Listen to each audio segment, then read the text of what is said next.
we talked about this before.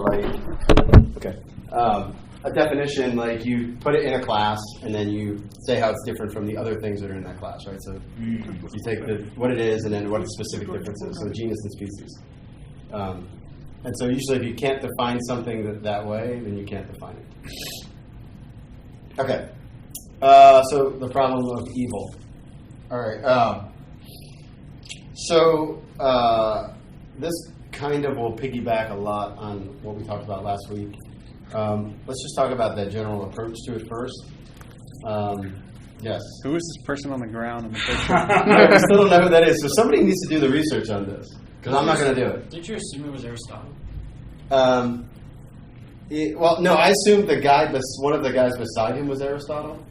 What do you think, Kyle? Isn't that, what's the name? The saint who was described. See, I don't know, because he doesn't have the halo around him, right? Is it considered a necessary use of the internet?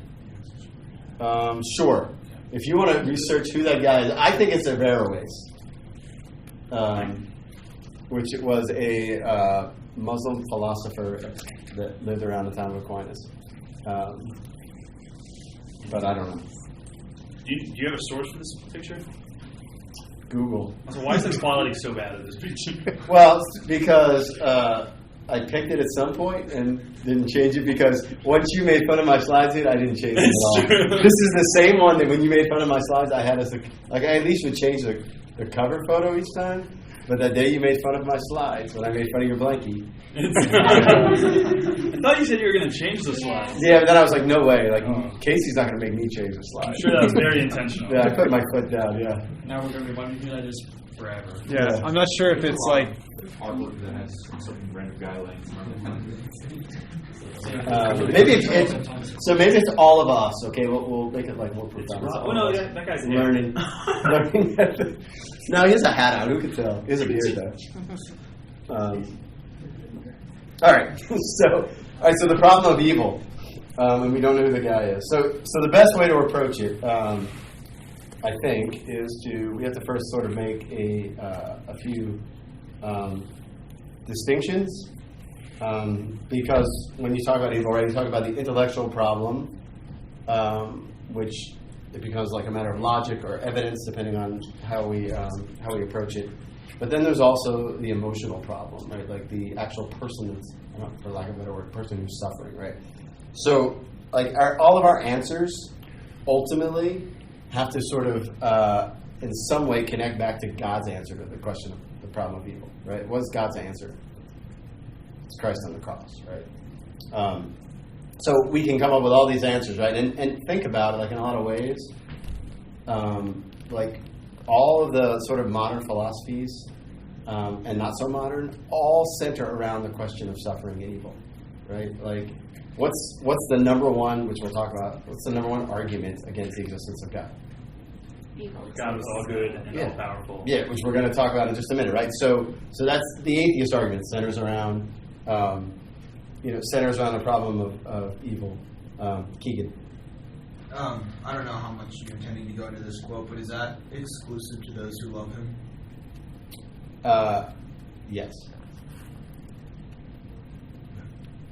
Now, whether that is at the time that it happens, or like that's a totally different thing, right? So, my question is, if we say God loves all things, then he doesn't just love those who love him.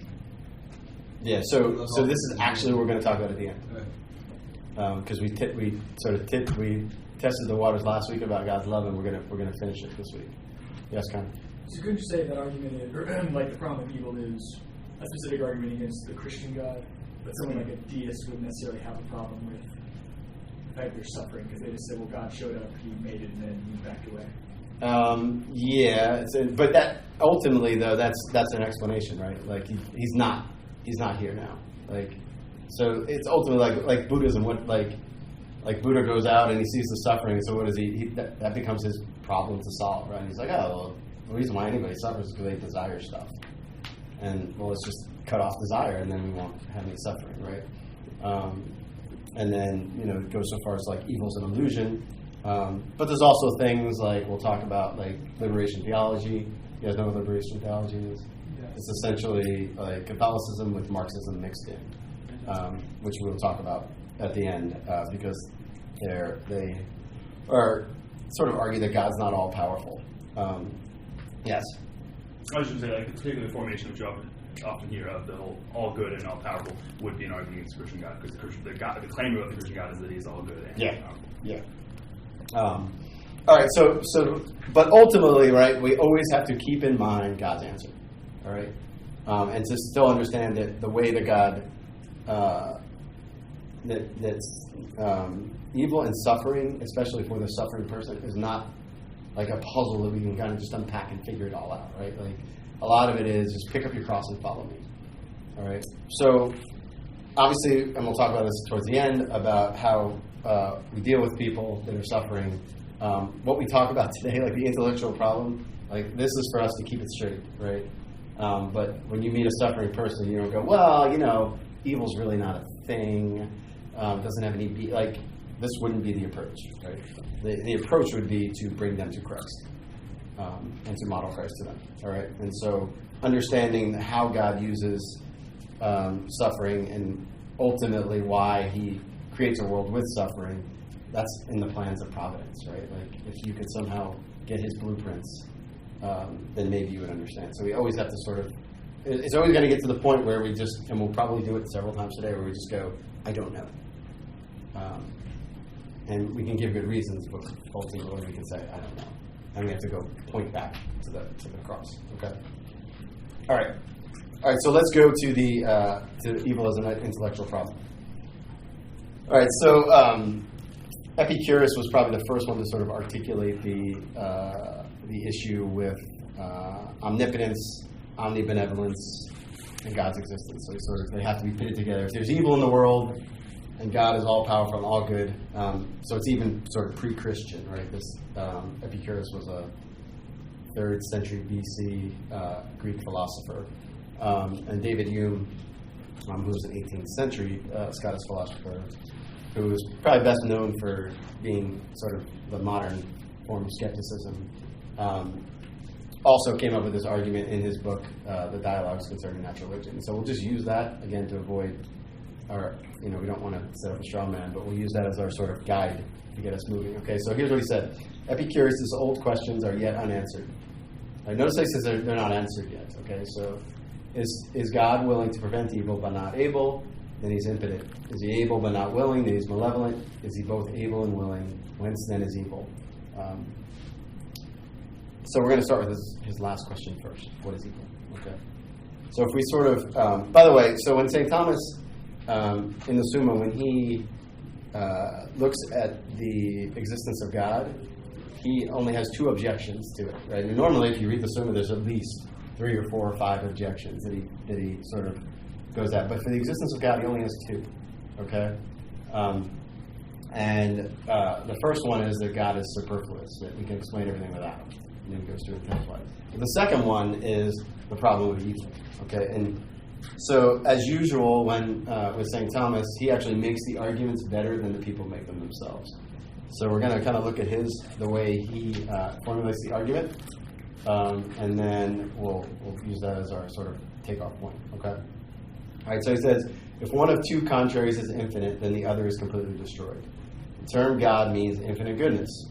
If God exists, then evil would not exist, but there is evil in the world. Therefore, God does not exist. Okay, so that's the argument. All right. Now, just looking at it, like formulated like that, because it's not as, it's the same argument, but he tries to make it into a syllogism. Does anyone just logically see a problem with that? I don't think the first one is accurate by itself. Okay, so 2 things that are opposite to each other, that are contrary. So, in other words, completely opposite. If they're both infinite, then the other is completely destroyed. You say that's not valid, or that's not true. Correct. Really, the obvious example is the God and the devil are completely contrary. Is the devil? But they're not both infinite, though. They don't have to both be infinite if one of 2 contraries. Okay, you're right. Yes. But you're also arguing from Christian perspective. Yeah, which actually this is saying. Go ahead, Keegan. Is the problem that God and evil or the devil or whatever are not necessarily contrary? Well, I don't know. Is that? Well, because could God create something that was contrary to himself? Like, that seems... Go ahead, finish the seams, Impossible. because, yeah, so it is impossible that Well, God... I think this is assuming that because there is an infinite being, that it just blots out all possibility of anything else existing ever. That's kind of the assumption. Is that not a valid In a way. assumption? If something's infinite, it would be all encompassing. But if it's I infinitely want us to powerful, sort of just unpack this, right? so if it's infinitely powerful, it can allow something to exist which is contrary to it. How so? Can you give me an example? So God. Let's say God is all powerful. Can God make a triangle that has 4 sides? No. Logical possibility. No. Okay.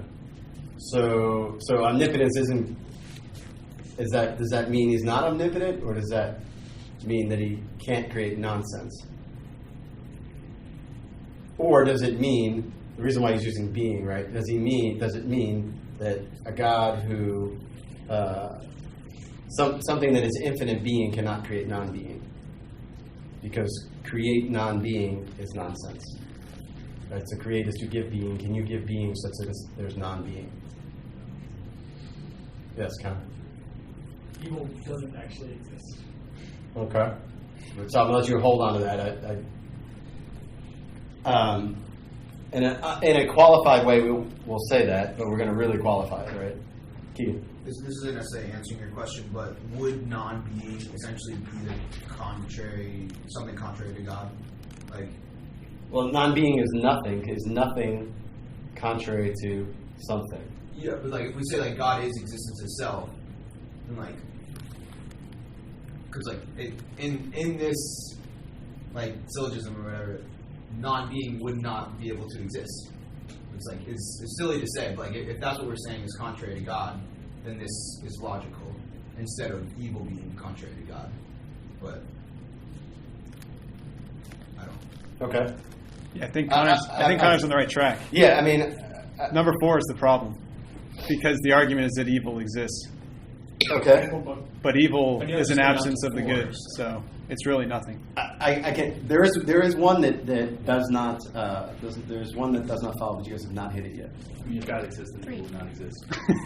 There, 3. Right? But my does that follow? Does just the fact that God exists, does it follow that evil would not exist? It follows from 1 and 2 if you assume 1 and 2 are correct, but because we're pulling apart 1 and 2, then no. I mean, the term evil is not well defined. Say that again. The term evil is not well defined. Yes. So we have to first define the term evil, right? Define your terms. You guys get that's far down and nobody defined the term. 3 is the problem. I'm kind of confused though, because like you guys, I feel like you jumped really far past like what 1 is saying, because like 1 doesn't just apply to God; it's applying to many things, right? Like so, like because like, Well, everything we would term God's attributes, right? But isn't this just saying if 1 and 2 contraries is infinite and the other is completely infinite? So it's making a connection from base things. So I feel like if we understood that, like if heat was infinite, then cold would not exist, or like if light was infinite, darkness would not exist. And then we're taking that and applying it to goodness. And so like we take something that like we feel like would be right, like if rocks were infinite, then there would be no air.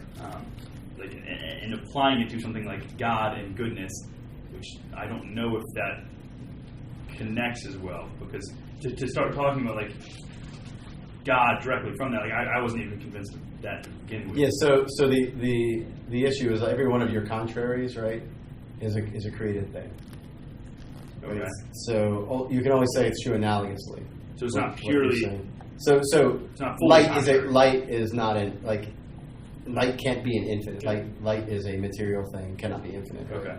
And so analogously, like you could use light and goodness, but In that situation, though, then the only case that applies is God. Because God is something that's infinite, and therefore, like, you either declare from a Christian perspective, like, yes, God is infinite, and therefore, like, he proves that's not true, or you claim from the atheist perspective, God is not real, and therefore he's not infinite, in which case nothing is infinite, in which case can I don't know how to articulate that any better, but like if God is the only thing that satisfies that situation, like it seems like you could never agree on that. Yeah, so I mean, he's trying to take a concept, right, and then apply it to God, but all we have for analogies are created things in order to sort of grasp around this, right? I think that's kind of like, a larger problem, right? Trying to, it doesn't fit into my mind, it must be false kind of thing without like really proving it. That's ultimately what the issue is, right? Like, that's why 3 is wrong, right? Like, what they really mean is, I can't imagine how a God could be all good and there still be evil, right? So that's like the sort of the evidentiary argument. So there's some of that going on too, where it's. But I think if we go in and we define our terms, we'll be able to. Go ahead. So is it kind of more of like an inductive argument? Like, if God exists, then, or if evil exists, then God probably doesn't exist? Yeah, so this, I think, would be, like, the way he's doing it is deductive, although most people, once you sort of tease them a little bit into it, they're like, okay, yeah, I guess some evil has to exist. And then they move to the inductive, and they're like, but there's a lot of evil out there that, seems to be unexplained, so therefore it's really probable that God. So most people will, when they begin to see the reason behind it, they kind of shift to the inductive. But I think the way St. Thomas is laying it out is deductive. Connor, do you want to add something, or do you want us to go? Well, this might be a little bit off. It might be just slowing us down. So, at least for the first part, we try to build this syllogism in that way. So we can imagine, like, if I had something that was contrary to, if I had thing A and thing B, and thing B were thing A, they were completely contrary, so they could not exist together. If one of them was infinite, there'd be no way for this other thing to exist. There'd be no place for it. Yeah. So then we can say, okay, the first one's true. Then we say the second one that God's infinitely good. I mean, I guess that's the argument he's building up. But it's not like, I guess the reason I want to say that is, it's not like the first one does not come from the fact that we look at light and say, oh, well, okay, light, there's no darkness. Like, we can consider it, even taking away the God part, just for that one, we can consider it an abstract to actually make it viable. Right. All right. So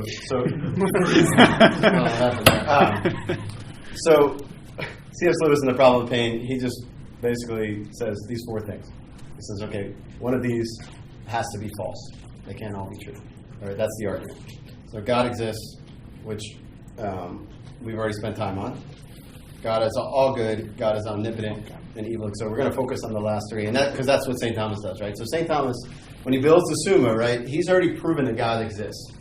So he's not interested any longer in this argument that God doesn't exist because there's evil isn't really interesting to him. Okay, because he already knows God exists. He's already proven it. So, all right. So, but he still wants to answer the question of, going back to Epicurus' question, where does evil come from? Okay, and he wants to explain it. So that's what we're going to do. So we're really worried about the last 3 of those. Is this the first non-Catholic besides Aristotle? Maybe this semester, maybe. All right, so let's go after some of these terms. All right, so let's talk a little bit about God's goodness. Okay, so here's what St. Thomas says. He says, "To be good belongs preeminently to God." All right, what does he mean by that? That God is goodness itself, right? We share this. And anything that exists is good, and because it shares in God's existence, it shares in God's goodness. All right. Okay. Therefore, since God is the first effective cause of all things, it is manifest that the aspect of good and of desirableness belongs to him, and hence Dionysius attributes good to God as the first efficient cause, saying that God is called good as by whom all things subsist. Okay, so anything that's good, where does it come from? God. Okay, why? Because he is the source of good itself. Yeah. So remember we talked about, so you have existence, right? God, all of us have existence, right? How do we have existence? God gives it to us, right? So none of us have existence by nature. Remember we went through the steps of sort of looking, and we said God is pure existence. and we say all things share in his existence, right? And then we said, okay, well, something existing is good. Why do we say that? Well, because goodness is just simply being, existence, looked at from the perspective of the will, looked at from the perspective of being desirable. All right? And so, where was I going with this? So this Dionysus is very different from Dionysus. The Like philosopher. drink and be merry kind of. Yeah. This is like, he's a 2nd or 3rd century Christian philosopher, Dionysius. He's the one who came up with probably a lot of the theology that St. Thomas had with the angels. All right, so we'll make sure we understand what we mean when we say that God is goodness, all right? And we'll talk about why that's important. So he is, everything that exists is good because he gives it existence. Okay, yes, Con? Can we define good?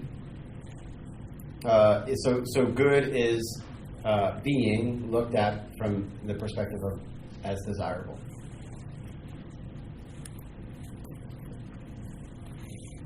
Again, good becomes, remember, because like reality, being, all those things are hard to define because they're transcendental, they transcend categories. But so goodness would be being or existence under the aspect of the will. So what makes things desirable. Right? So we can look at, remember, we can look at being or existence in different ways, right? We can look at it from the intellect, and we call it true. We can look at it from the will, and we call it good. We can look at it from both, where it's this going towards and coming away from, and we say it's beautiful. Okay.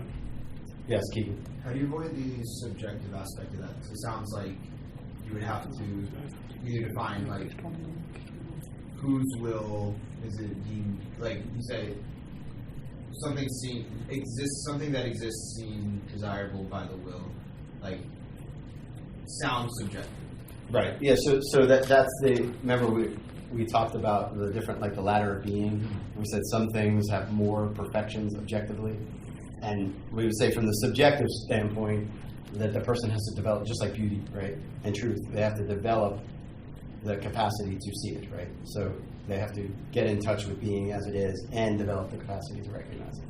So that's why St. Thomas uses that definition of beauty, right? That which, when seen, pleases. So there is an objective part as well as a subjective, right? Go ahead. So when we say God is good, we're just, it's not necessarily say there's something about him, like he's just desirable. Like that's just. Yeah, like everything desirable is because God has put that, like has put the goodness into it. This is why transcendental, we say the good is in the thing. It's not. Yeah. Yeah, our good is not in our evaluation of it. The good is objectively in the thing. It has X amount of good in it. I don't want to quantify it somehow, but Rob, you're 7 good. 7, thank you. I'll go for 11. Can you address the phrase "beauty is in the eye of the beholder"? If there's time at the end, I'll get up to it. I don't want to pick us way off. Didn't that come up 2 weeks ago, or was that the next day? Yeah. I think it came up. We can talk more about it at the end if you want. But all right. So make sure we just understand that when we say that God is good, we don't really mean that he's a nice guy. We mean that he is infinite goodness. He is goodness itself. All goodness, right? Like Christ says, why do you call me good? Only God is good, right? Like God in and of himself is the source of everything that is good. God is the source of it. All right? And you can see why just pinning that down is really important. In just a second. So let's look at omnipotence. What we mean by omnipotence, and we've already talked about this a little bit. We sort of understand that when we say God is all-powerful, kind of what we mean.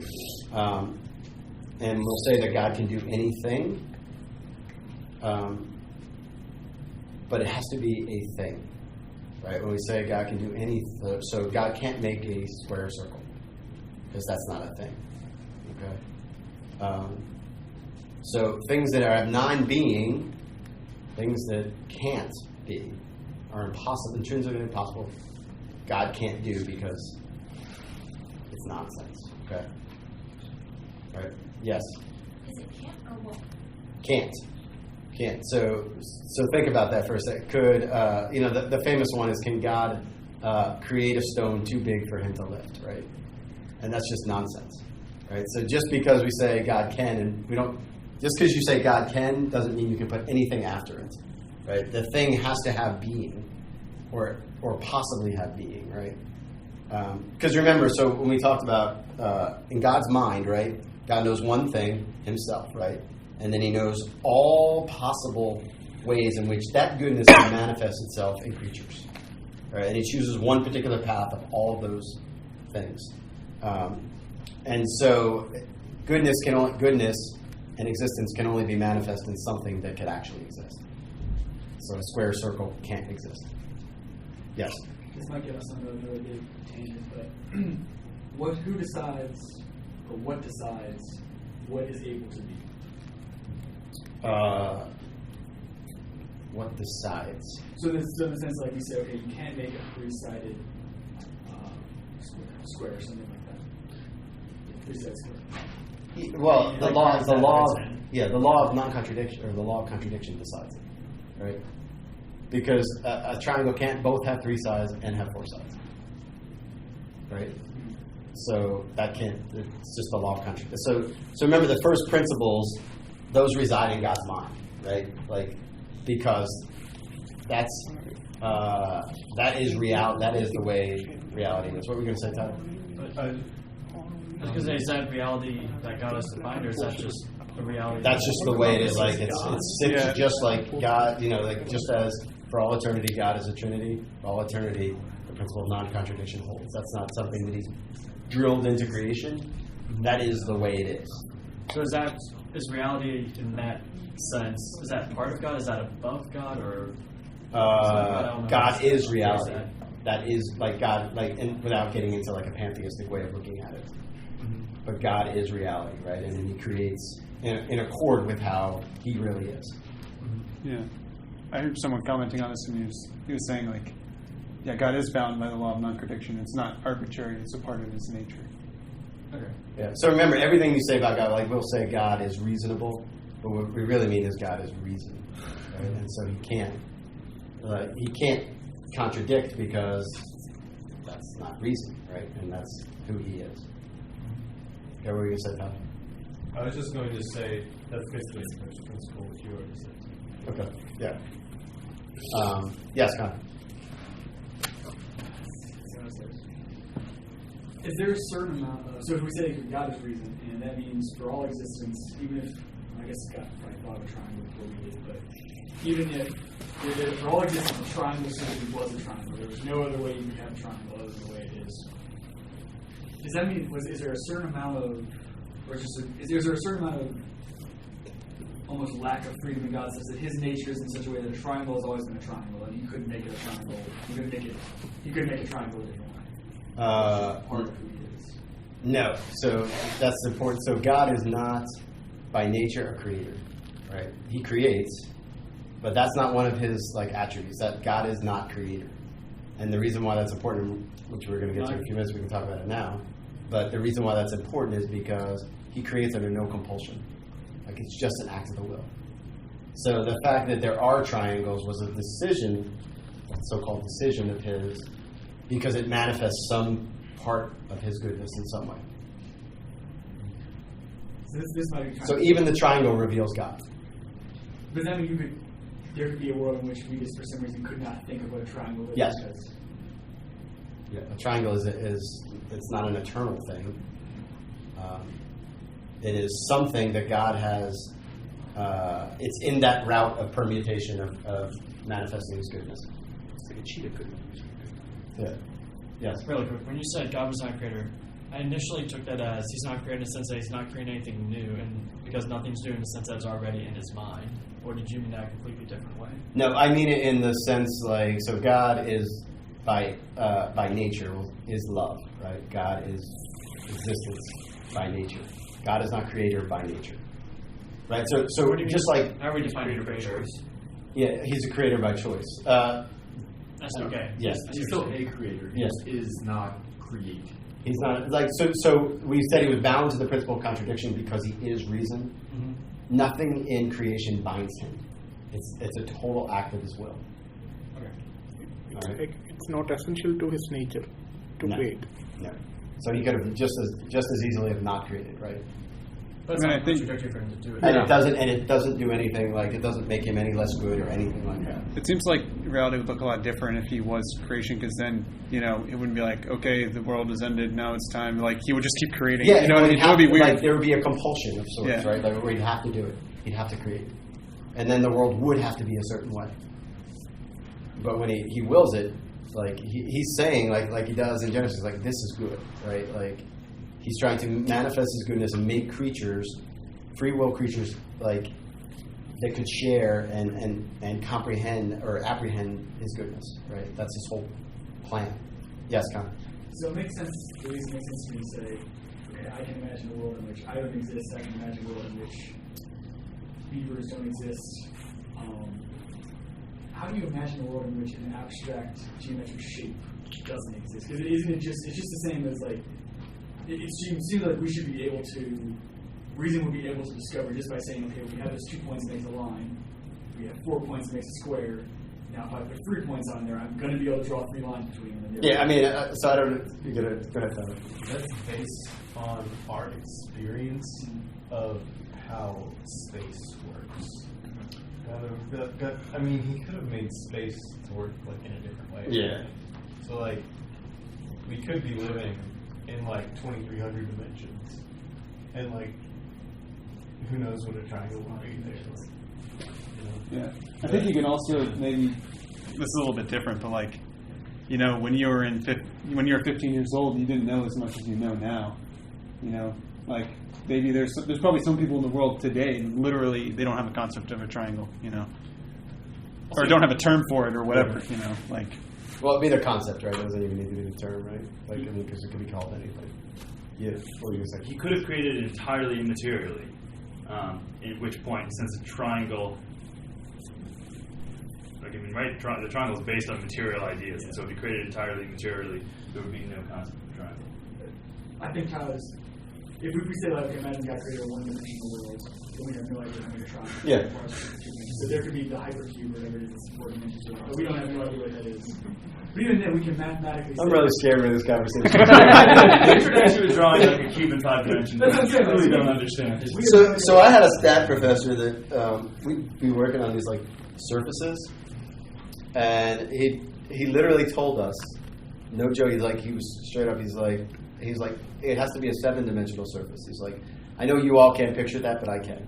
He was like dead serious. I was like, wow, like that was really like he just went way up. It's a poor definition of what a dimension is. Like, So, I don't know, a 4-dimensional thing. At least like, what is a 4-dimensional thing look like? But even then, 4 dimensions, we're not in 4 dimensions, or even if, let's say, 27 dimensions. Yeah. I can't tell you what it looks like, but mathematically, I can say, okay, this is if I take these points and put them on enough axes. That's 27-dimension cube. But does that cube exist in reality then? Or is it just a mental construct? I guess it's a mental construct, but this goes back to Casey. Casey gives a big like triangles don't exist in reality because in reality a triangle is 3 infinitely small points divided by a line, connected by lines that have no width. Well, that doesn't actually exist. It's a compensated idea.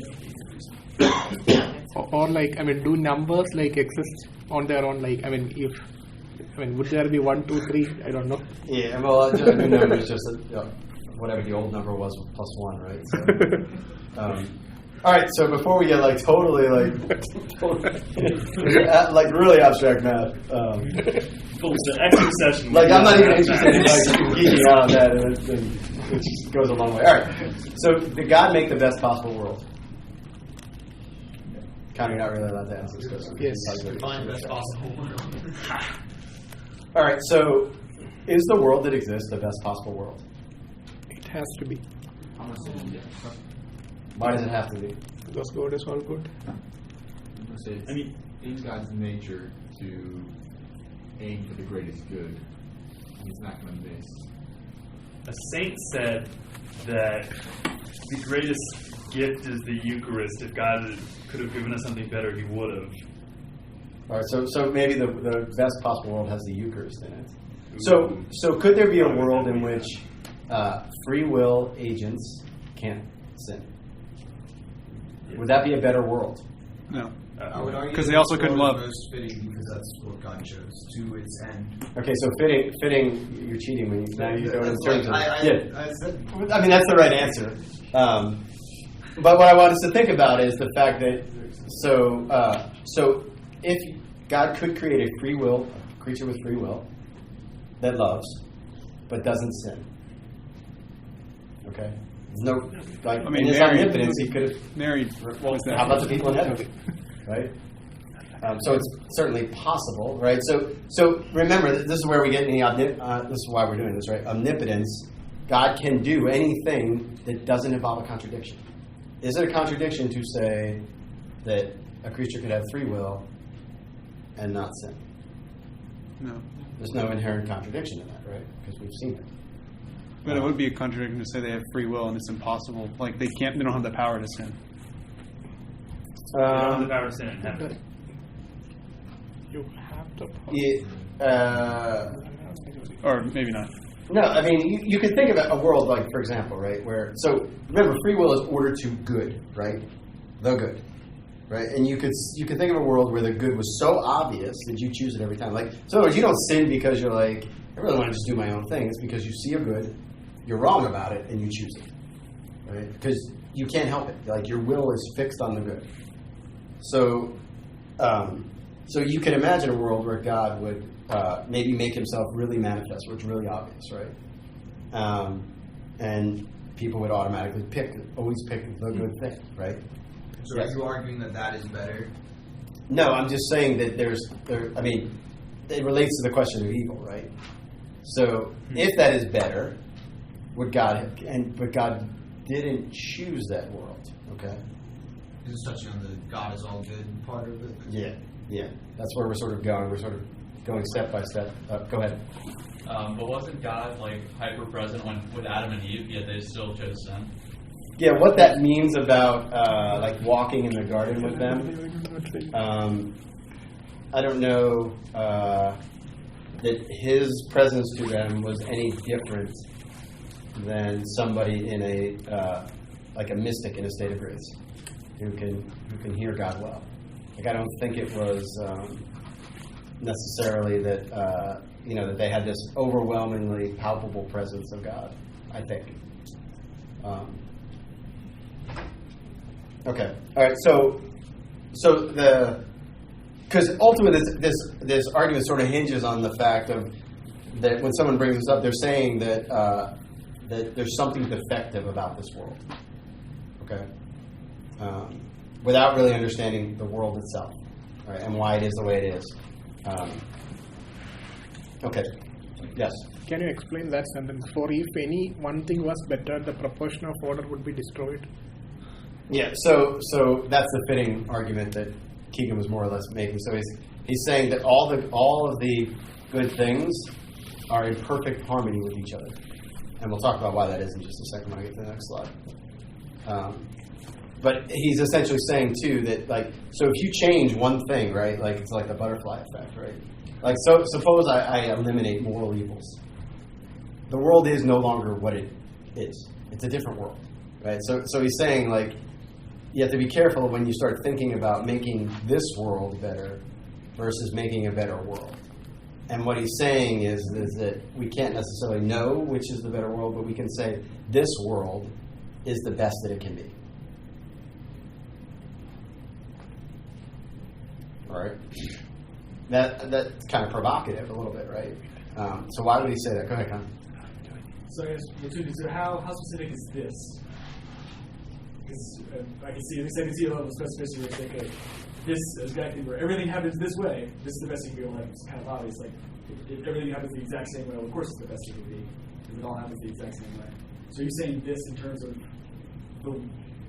given the elements that are in the world right now, it's the best it could be? I would say from the viewpoint of looking upon the world from like a God's eye view.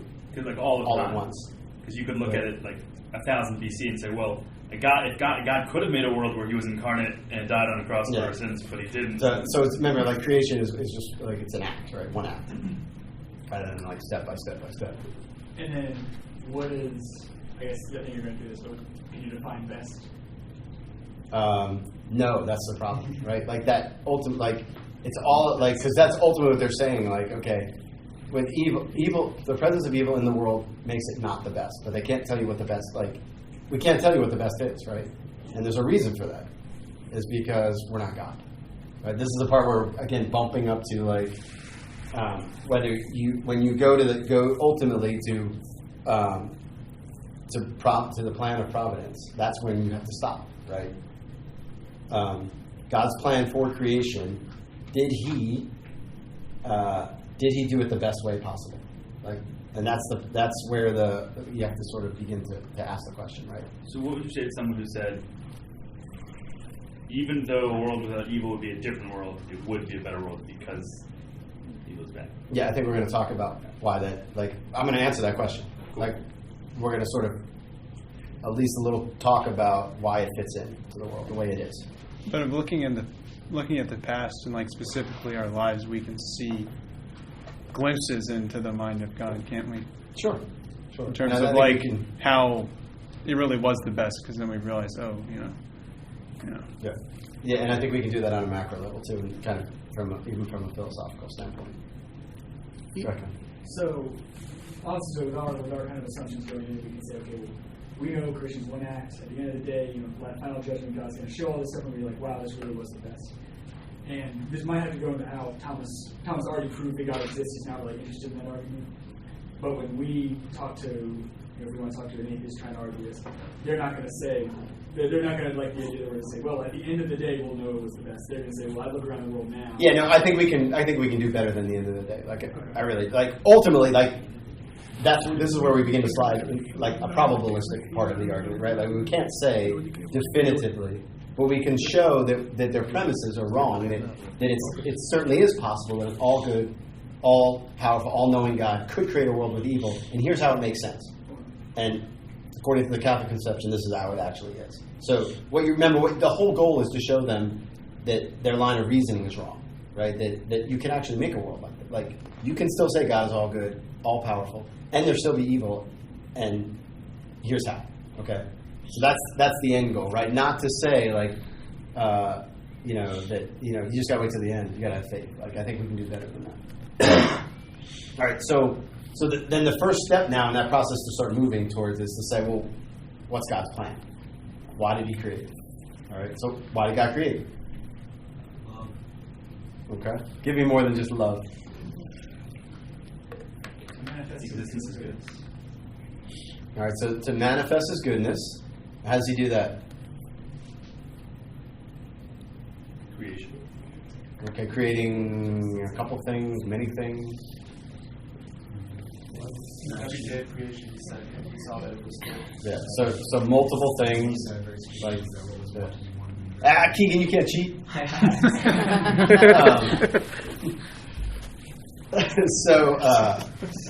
So he creates a multitude of things. Why a multitude? Because no one can express them fully. Yeah. Otherwise, they'd be Him. Many things can express it fully. Okay. fully. No, but that's like what He wants to reveal, right? So in other words, yeah, the more things there are, the more closely they can manifest His goodness, but they will never, ever approach fully. Right? So then why aren't there more things? That's a question. That's part of the plan of providence, right? Like how many things, right? So remember again, what is providence basically?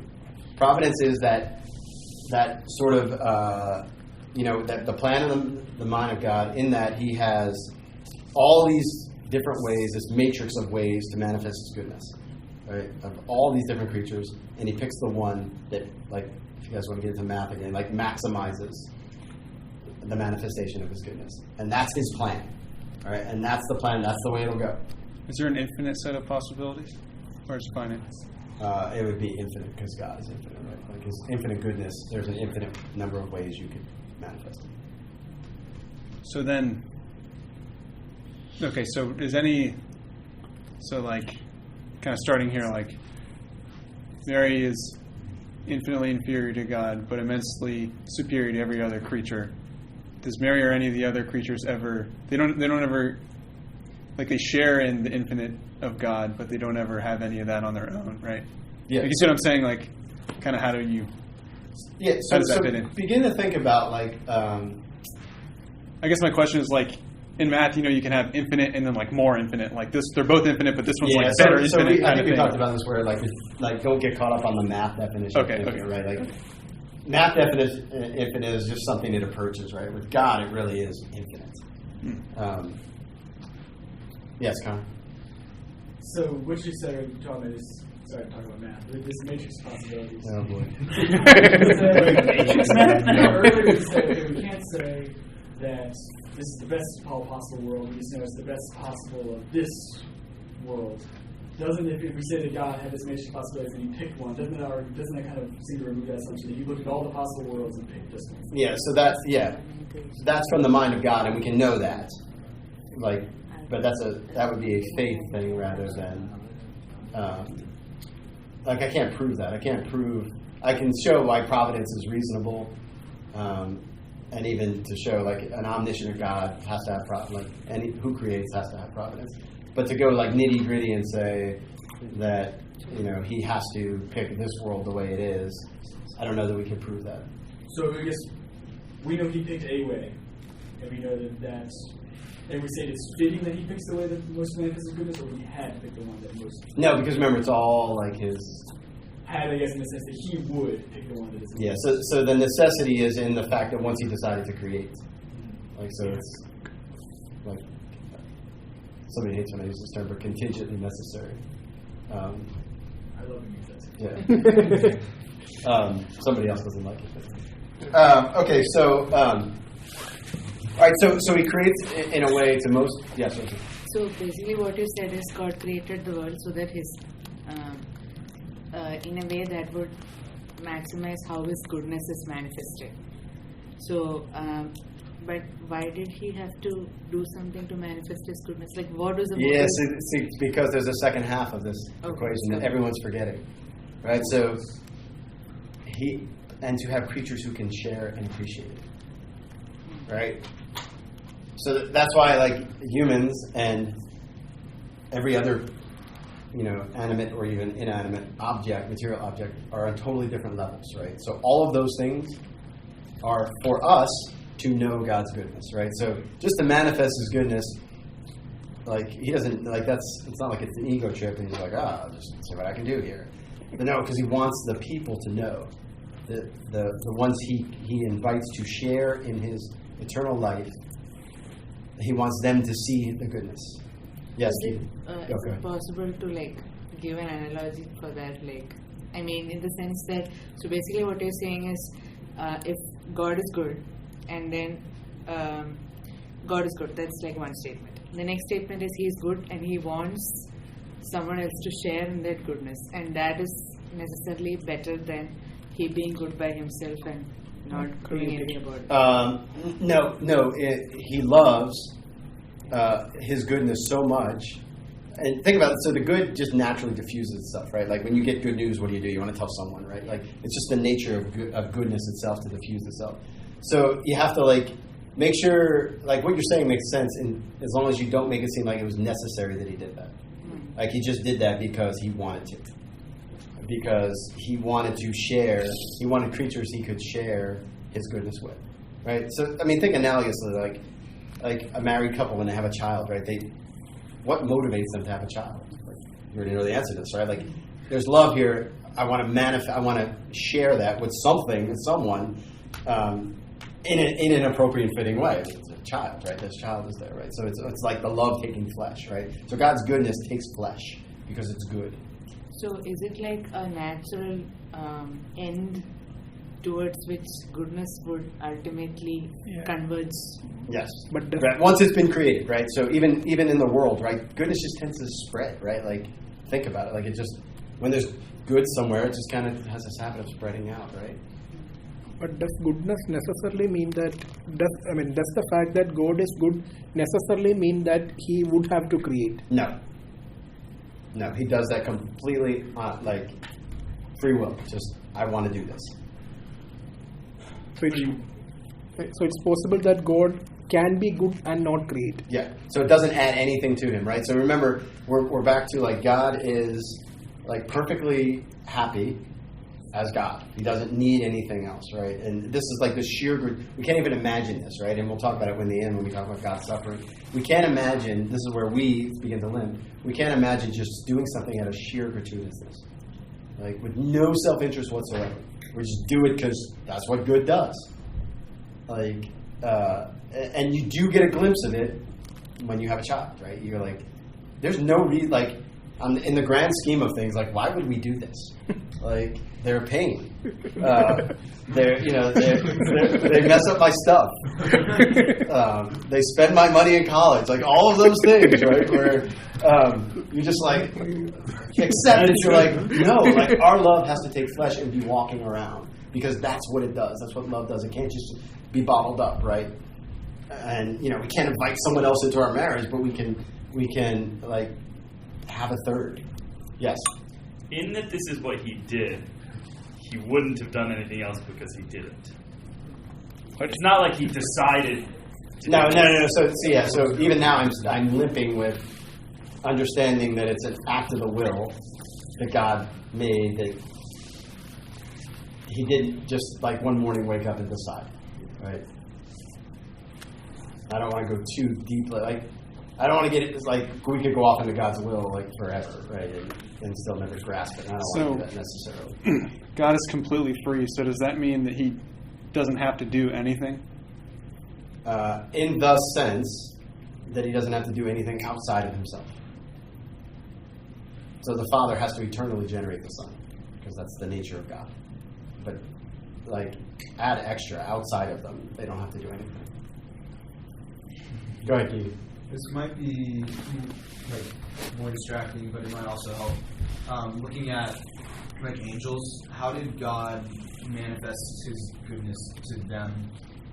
Did He, or like through the manifest His goodness to them or through them? Which one? To them. So thinking like in their creation, like whenever we say like their decision was made, like did He manifest His goodness to them, and if so, like how? Yeah, and it would be like, again, we have to be careful not to get into like the plan B of like humanity, but it would be through their infused knowledge, right? So that their angels are given an infused knowledge of something, and that something is really of God because it manifests something of His goodness. So rather than manifesting Himself in a material way where we can come to understand, it was just infused. Yeah. This might be beyond what you can explain, but does that mean like an angel? Are you putting limitations on your Does that mean an angel got like? I mean, this might sound kind of silly, but it does sound silly. Does that mean one angel? Like, let's just take. I like how you're still going to say it anyway. The lowest guardian angel, the lowest guy. Does that mean he just got like a dog and he's like, "Here, I'm manifesting my goodness through a dog," and you now? Or is it something more abstract than that? It's probably not. I mean, is there a guardian angel that has a share in God's knowledge of the dog? Specifically.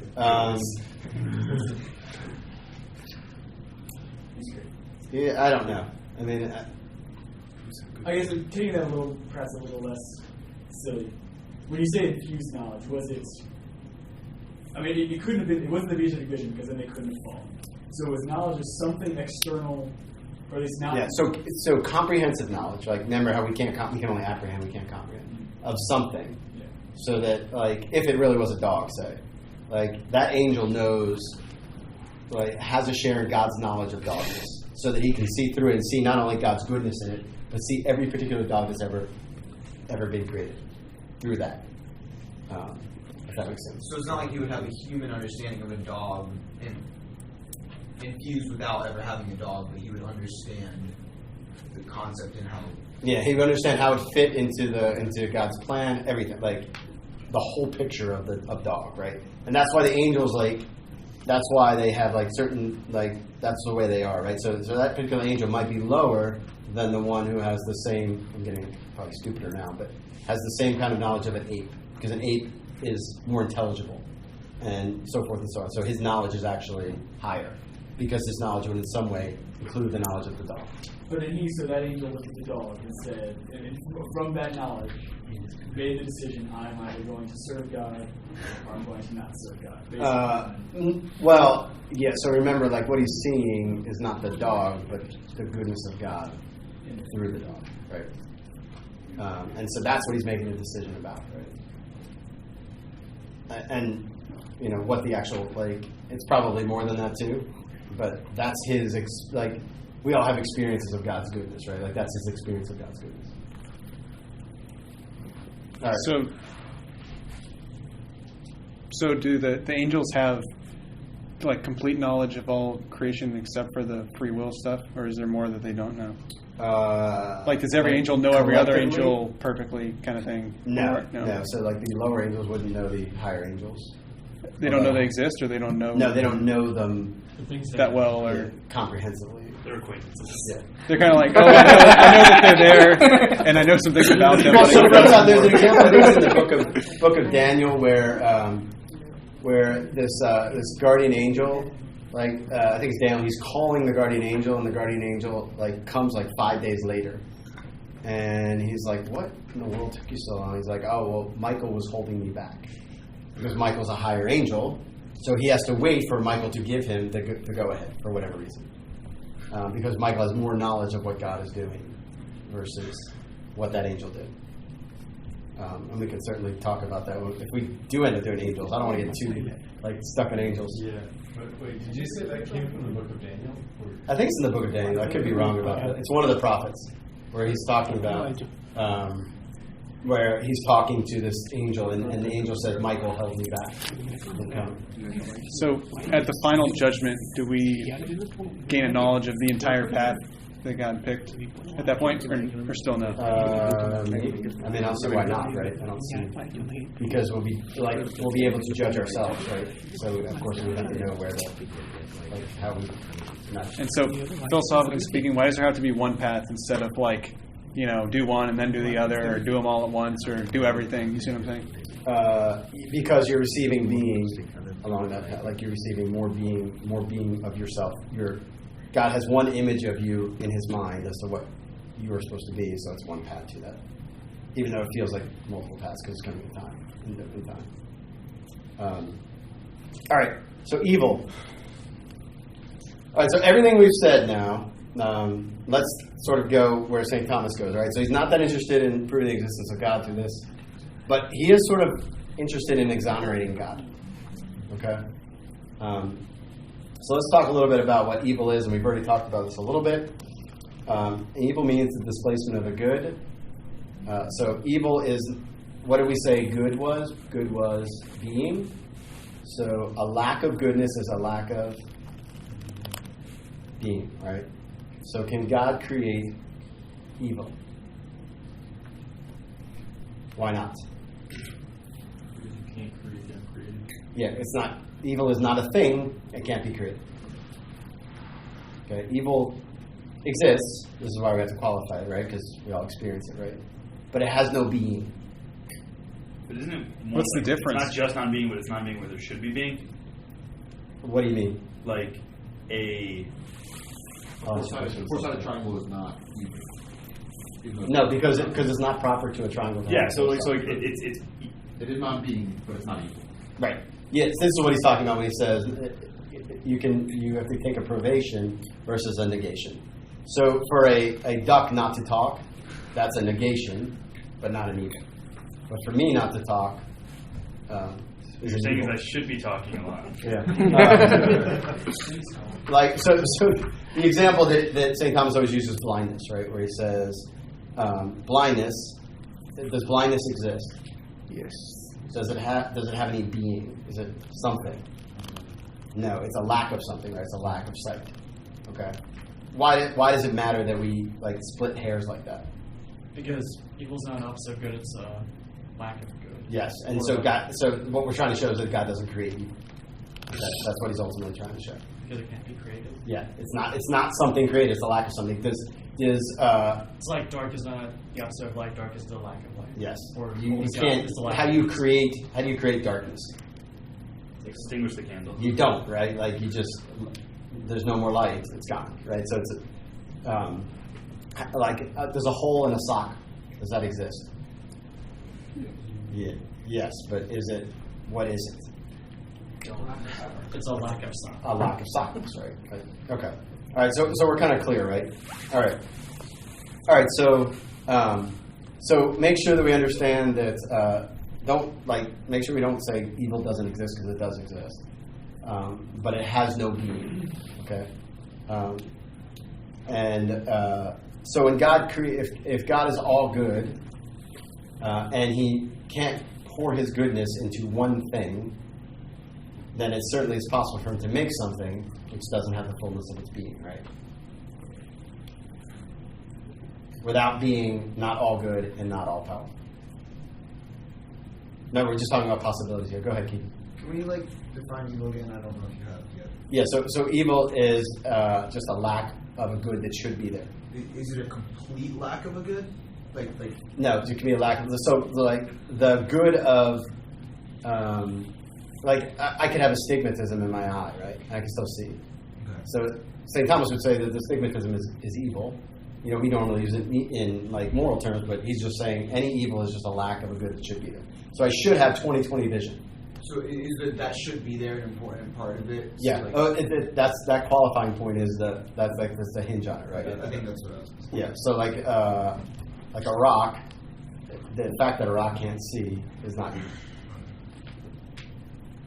Is it evil to have something you shouldn't have? Yes. How, if that's more existence? Some humans are born with the tail thingy. Yeah. Yeah. So or 6 fingers. To have something that you shouldn't have, what's not proper to your nature, is still a negation of the order of your nature. So it's something not being there, and the something that's not there is nothing. Yeah. So no, it's not nothing. It's a thing, right? But it's evil in the sense that it does not properly. You could even go further, right? You could normally it's in a negation of the goodness. So the goodness of human nature is less in one with a tail, in a person with a tail. Again, it's not a moral that's just looking at it ontologically. Yes.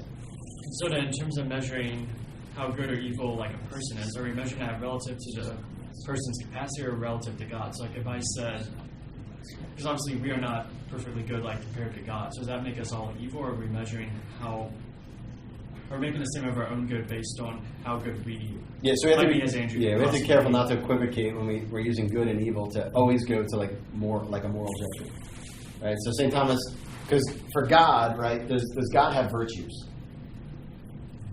Probably not. No. So to even begin to think about to make a moral judgment on God is a little odd to begin with, right? But a person who has more virtue than another person has fuller being, and that's why we say, oh, he's a good person, right? And what we really mean is that he's morally better than the average person walking around or whatever. Did that answer your question? Sort of. I Do guess you want to we're go deeper? Go ahead. Go ahead. So we're defining, with a person, again, I know we shouldn't be judging people, but as a hypothetical.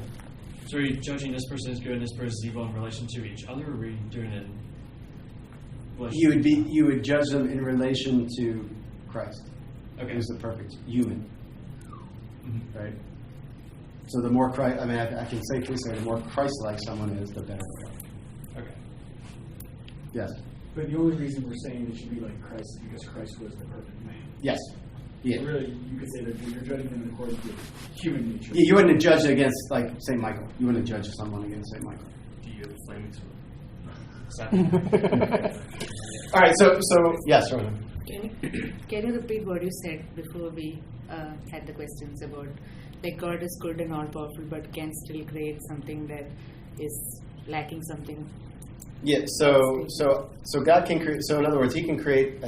Say He created Adam, right? Yes. Adam had everything he needed to fulfill his nature, but God doesn't create it such that his nature is fulfilled, right? And so, while we wouldn't necessarily. So God leaves it so that Adam has to do certain things to fulfill himself, right? And He puts things in his path to do that, right? And so Adam can either can either order his acts to that or disorder them, and the disorder would be evil. So fulfill his potential mean fulfill his nature. That's what I said, right? Means reach his full potential. Yeah, becomes like Christ, right? And Adam is a great example of that, right? Because he failed to be like Christ, Okay. right?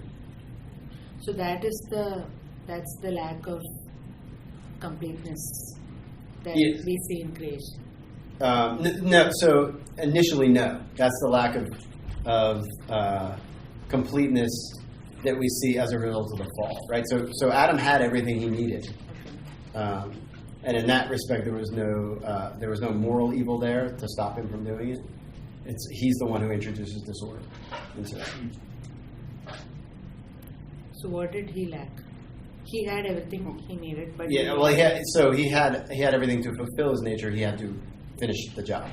Okay. So he like the virtue of courage, right? He had the virtue of courage. He was given it by God, but he didn't have it to the degree that Christ had it, and so he failed when confronted by the serpent. But he could theoretically, it was possible for him to achieve it. Yes. Yeah. I mean, God didn't set him up to fail. So yeah. And so the fact that God gives, that's why we say God is just, not because he gives what everyone's owed, but the fact that he creates and then gives everything to that creature to fulfill themselves.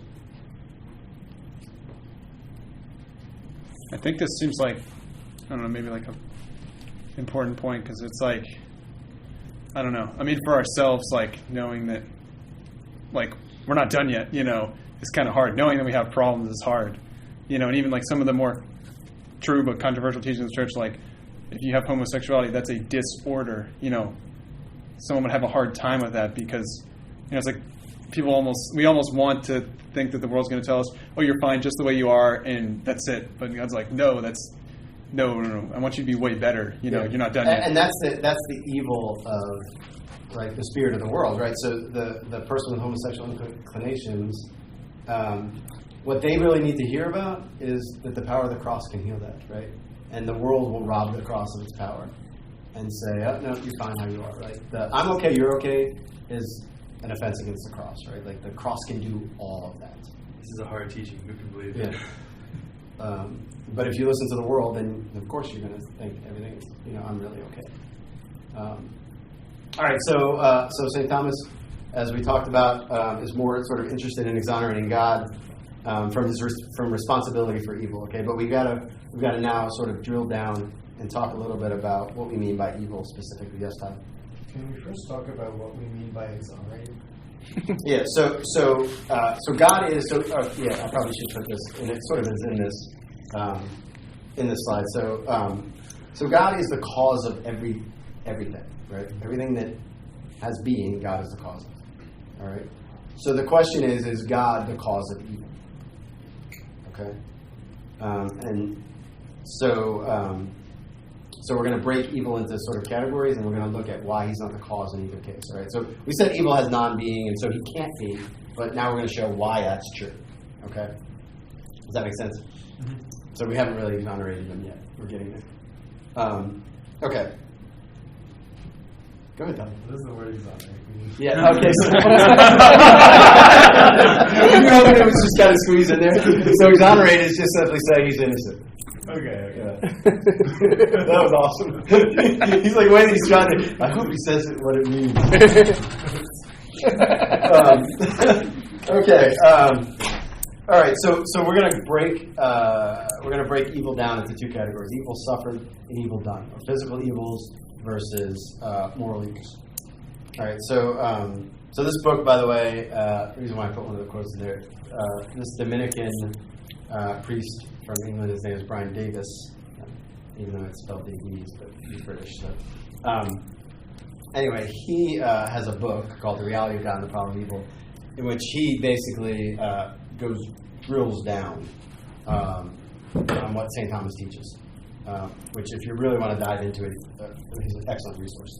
All right, so we have evil suffered only when we have goodness curtailed by goodness. All right, and we're going to talk about what this means. Or to put it another way, there is always concomitant good when it comes to evil suffered. For evil suffered only occurs as something thrives at the expense of something else. right, so what does he mean? Go ahead. Why does it have to be physical evil? It's just the way we categorize it. Like, so physical evils are evils that are outside of, that don't have a moral cause to them. Think of them in that way. Like sadness. Yeah. Or like Earthquake. I mean, economic inequality, is that an example? Maybe? no, that would have probably a moral component. No, don't think human. Think just like the lamb being eaten by the lion. That's a physical evil. I guess my question would be, couldn't this also apply to moral evils in the sense that the person might be choosing, not necessarily might not be performing a morally good act, but is pursuing a thing that they perceive as good? Well, that's just the definition of will, right? Like the will can't not choose. So I think you would very loosely be able to talk about a moral evil like this. I think we can define it clearer, I think. Yes, Pete? Why is the lion eat the lamb evil? Okay, so that's going to be the question, right? All right, so from the lamb's perspective, kind of more than just sucks, right? Like it's an evil, right? So the fact that the lamb ceases to exist, right? But what St. Thomas says and what Father Davies is saying is that actually those are just two good things colliding into each other, right? So is it not actually an evil? Yeah, so he's saying that these physical evils in and of themselves aren't evil at all, right? Because and he even goes, St. Thomas uses the example of when Moses' sister gets leprosy. He's like, well, the virus itself, it was just acting the way in which it's meant to act, right? And that's how it acts on a host. And that is a good thing. And it collided with the good that was Miriam's health. And for whatever reason, that good won out, right? So it's not as clear there when it's human, when we're talking about a human versus like non-human, but animal to animal, that the lion eating the lamb is not an evil, right? It's just the lion's self-preservation meeting the lamb's self-preservation, and the lamb getting the short end of the stick.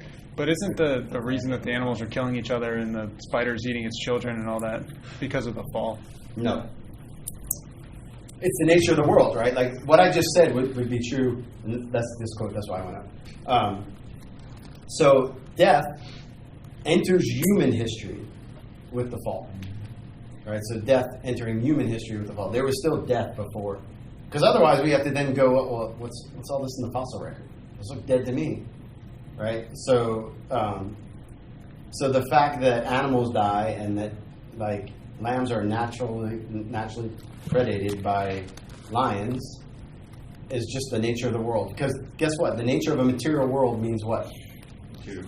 There's limitation, and there's always going to be like thriving bumping into each other, right? Like the lion is naturally going to. What would the lion eat otherwise? Yeah, yes. Yeah. If nobody ate anything, it would just be like a frozen Yeah, I world. mean, Nothing would happen. So the world is the way it is. So no matter what, even if we weren't moral agents, if I wanted to sit in that chair and you wanted to sit in that chair, one of us is not sitting in the chair. That's an evil, right? From your perspective. Even though we're both seeking the good of sitting down. So that's just the nature of the material world. Yes, Keith? I don't really know how to phrase this, but like, are there physical evils that are actually evil? Like, aside from the moral component, not necessarily without it, but like no. So the evil would be in the way it's experienced, right? Okay. And like the lamb would experience that as an evil because it's now it has a lack of being. Okay. If it could experience a lack of being, whatever that means, right? But if I get my arm eaten off by the lion, there's now an evil in the sense that I'm lacking my arm. But there's no evil in the sense that that's what lions do. Would it be fair to say that like physical evil is things like you could just recall it like temporal evil, in which case like it matters. It does not matter in any way in the spiritual realm, like in the divine scales of justice. Well, no. So God even that does it for the good of the whole. So like the plan of like lions chasing lambs, it's still governed by providence in the sense that the lambs won't go cease to exist because the lions have overhunted them or something. And again, that's me putting the plan of providence because maybe the lambs are supposed to go. But I'm just saying in general, like it's all like there's a common good. Think of it as a common good of within God's plan to manifest all of His goodness, so that He does. It does have bearing somehow. We don't know exactly how. Would that be the same as saying, like, so in my head I've always described it as temporal evil versus like spiritual evil and good? Yeah, I think that's evil done versus evil suffered. I think is what temporal evil would be. Evil suffered. Right. So then would it be? It almost sounds like what you're saying is like, yes, the temporal evils or temporal goods can like affect the spiritual good and the spiritual evil, but at the end of the day, like these don't matter on the divine scales, or that they do only in the context that they affect these. Yeah, only in the sense that they affect a person, right? So how I respond to the lion eating off my arm would have profound, like if I go, well, I spin into depression and I hate God forever because of it, versus Thy will be done, right? So only in that respect. So they become means, right? Because everything is a means, right? Everything God does is a means to bring us into eternal communion with Him. So you don't want to set them like so far apart that they don't like the temporal versus spiritual don't interact. But there's definitely a hierarchy, right? And insofar as evil touches us, it should have a spiritual effect on us. Go ahead. So, just going back to the lion and lamb. The lion is pursuing the good of surviving. The lamb is also pursuing the good of surviving. The lamb, we can truly say the lamb suffers a physical evil in the sense that it is killed. But the act of the lion eating the lamb is good. Not morally, because it's not the lion. Yes. It's just No, because it preserved the goodness of its being, right? And that's God's plan, right? But how much can we say? Like I said, to what granularity is providence? Do you know? So, how granular can we give a providence? Like, can we say? And I have no problem with the other. I'm totally fine with saying like the raindrop that falls, and every raindrop God is, guiding down. But like, can we say that is to that degree? Yeah, well, I mean, we can say it philosophically, right? Because how does that raindrop exist? God is holding it, God just didn't create the raindrop and stop, right? He's actually holding it in existence. He's holding that water molecule together and holding it in existence. But couldn't we also say that water molecule, in the course of being, we trace back its life, was because some guy, out of course, God will decide to push his friend into a puddle, and then move the water a little bit over, that caused it to be absorbed a little bit more to the left, and then it fell a little bit more to the left than it normally would. Yeah, but it only fell to the left because God held it in existence. It only was raised up because God, this is why we always have to make sure we understand the fact that God is being itself really has to do with now, and that we're never out of His sight, right? Philosophically, not just theologically. We're never out of His sight, because if we were, we wouldn't exist. We'd cease to exist. So the raindrop falling where it falls, God willed it when He willed the act of creation. So He holds it in existence according to the plan that He set out. But He only passively wills sin. Or not. Well, we'll talk about that in a second. Okay. Yes. But God primarily works through the material world and through secondary causes. So the raindrop falling where it did happened because of the world God is holding in being, not because He chooses every single raindrop to fall. Yeah, so not to get caught up in that, right? So I don't want to get into this occasionalism where the raindrop only falls where it is because God pushes it there. Right? Yeah. You could trace it back, and maybe can we predict where water's going? I don't know, but in some ways, I mean, He's still operating according to predictable in a predictable manner. But nevertheless, it's not like there's any, I think to Connor's point, nothing is inconsequential. So say I'm walking along the road, and for whatever reason a raindrop lands on my nose and incredibly changes my life. We would say it's providence, whether or not God. Yeah, we tend to always say providence when it's a positive thing, but it could be. But I guess I meant more it's providence whether or not God changed the world for it. Like the world operating in the way He intends it to is providence. Yeah, I mean, it's hard to say God changed the. I guess miraculously. Say he shifted the raindrop. Yeah, but even that is within the plan of providence, right? Like, Yeah. him acting in a way that is different from like the way we normally predict that he'll act with the things like him making something, like rather than just holding in existence, he becomes an efficient cause of something. Okay, so I guess just the miraculous and the non-miraculous are all. Yeah, so the rain fell like it did because that's what raindrops do, right? They have this inner thing that, like, I don't want it to seem like God is like everything is like he's pushing everything everywhere. Like it fell where it did but it didn't fall that way without him having a plan for it to fall that way. Okay. That's my point. So is this where we're getting on to formal, material, final, and efficient causes of why the raindrop fell? I mean, we could do that, right? So, but that would be Another minutia 30 probably. minutes. Well, but I guess that's what you're saying is like, okay, we can look at the raindrop falling and say, well, formally God created the raindrop this way. Materially, the clouds and the water Yeah. rises up this way. But the final cause, God, from all creation, knew He was going to make raindrops fall the way they did because of He knew at this moment that raindrop was going to fall. Yeah. Well, I mean, so remember, like a final cause doesn't have to just be one thing, right? So the final cause of the raindrop is to water the ground.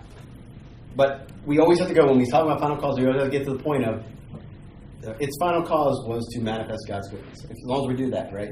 And something will fit in there, right? Like maybe it is just, it fell where it fell because it landed on the farm and the person had been praying for rain because there was a drought, whatever. Like, but the point is that nothing happens outside of His plan. And how He brings it about, there's secondary causes that can be predicted and all that, but still. Okay? All right, so that's evil done. All right, so let's talk a little bit about moral evil. All right, so we kind of agree that like a physical evil in and of itself, probably we wouldn't call it evil, right? We would say it's just two goods bumping into each other. All right, so let's talk about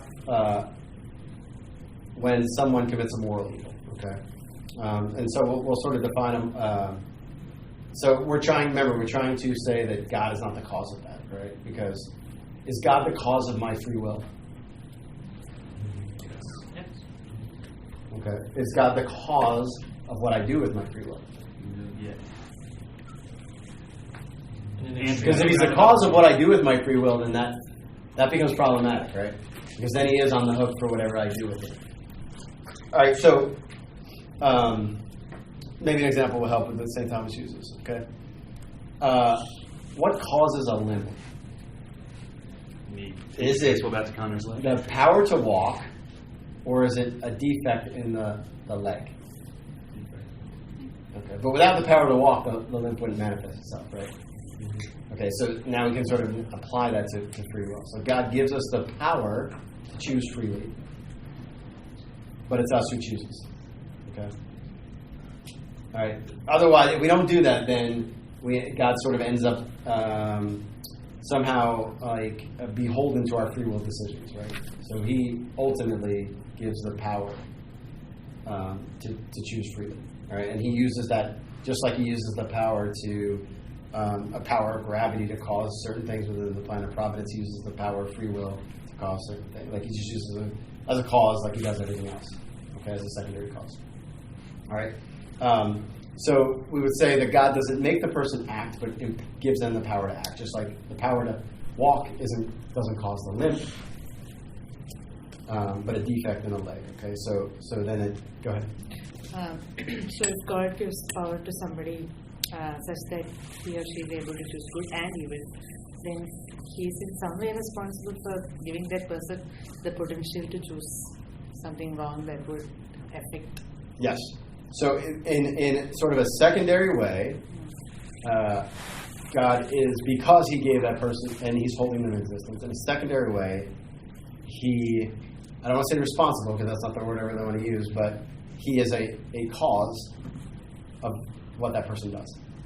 And I'm using cause in a very loose way. And we'll see why in just a second. Go ahead, Connor. We'd also say God doesn't make us able to choose good and evil. God makes us able to choose good, but then our lack of knowledge or weakness of will lets us choose evil, or causes us to choose evil. Yes, right? So even when we choose something that's evil, there's a good attached to it. So that's what our will is attaching to, right? We just disorder it in some way, right?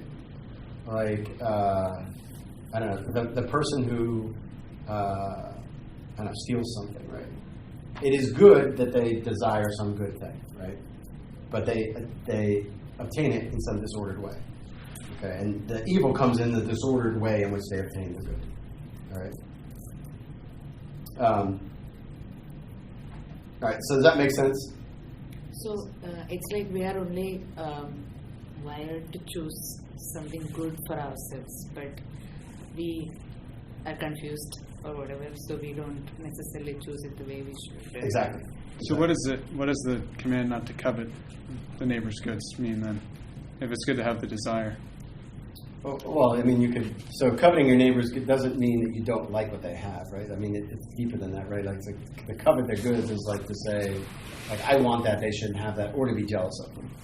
But if the object is, I mean, if the object of your desire is the object itself, like, I don't know, like my neighbor has a toilet in their house, and I'm like, that would be good to have in my house. That's not covering their goods, right? Like, I'm like, that's an objective good. I'm not going to take your toilet. But I'm going to get a toilet of my own, right? To go and take your toilet would then be to covet his goods or to steal or whatever, right? So it's disordered. So the natural desire to have a toilet is a good thing, but you introduce disorder in the way you obtain it. So that's actually, I think, is probably a good example. Connor, can you resolve this for me? So God is in complete control of reality, and we have free will, and there's no contradiction there, but it seems like there is. Okay. So in what way? So tease it out a little bit, and then I can fill in the blanks. So it would seem that the only way God can really control reality with respect to our free will is like if we were about to do something, I don't know, that he didn't want to be the next step, then he would have to like make a real hard shift, or I don't know, like why would he smite us out of existence, or why couldn't an all good and all powerful God just bring about the good he was going to bring about through it anyway? Yeah, I mean, so that's what I mean about treating it as a means. It's a means.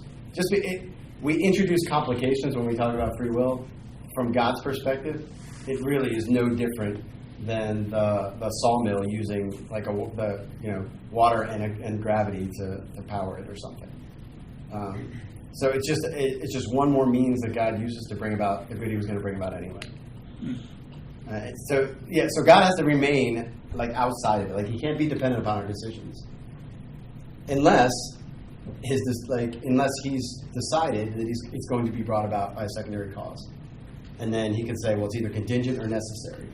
So there might be a necessary time where he goes, I better hit Kevin with a lot of grace because this path goes this way, so that he actually sees. Because remember, God, as long as you know what the good is, you will always choose it, right? Mm-hmm. And so grace can illuminate your mind and say that is really good, Kevin, and your will naturally gravitate to it. It'll be you who chooses, but God is pointing. Like it's just like someone saying, like you're trying to think about something, and you're like, oh, do I want the banana pudding or the ice cream? And someone comes along and goes, the ice cream's terrible, and then you choose the banana pudding. Did they force your hand? No. No, right? You just trusted them. You still choose, right? I mean, you still chose, right? And so that's how God can affect your decisions to go, that's a good, and then you go, yeah, I want the good. I'll go get it. When you are making someone an offer that they can't refuse, are you taking away their free will? No, because assuming they still have to choose it, right? Like, I mean, in a Godfather sense, they would say it's not maybe that's not a moral, because that's kind of like borderline. It's like, are they really choosing if it's such an obvious choice? Like, if they can really choose, then yes. I'm thinking of car salesman. It's like, if I offer you a Camaro for like $5, like, I'm not taking away your free will. I'm just making you a really good deal. Yeah. But if it's it can be forced, so there's no longer a free decision. Yes. Right. Like someone could say shoot this person, and I say no, and they pick up my hand and make me move it. I didn't shoot them, right? It was just a physical act.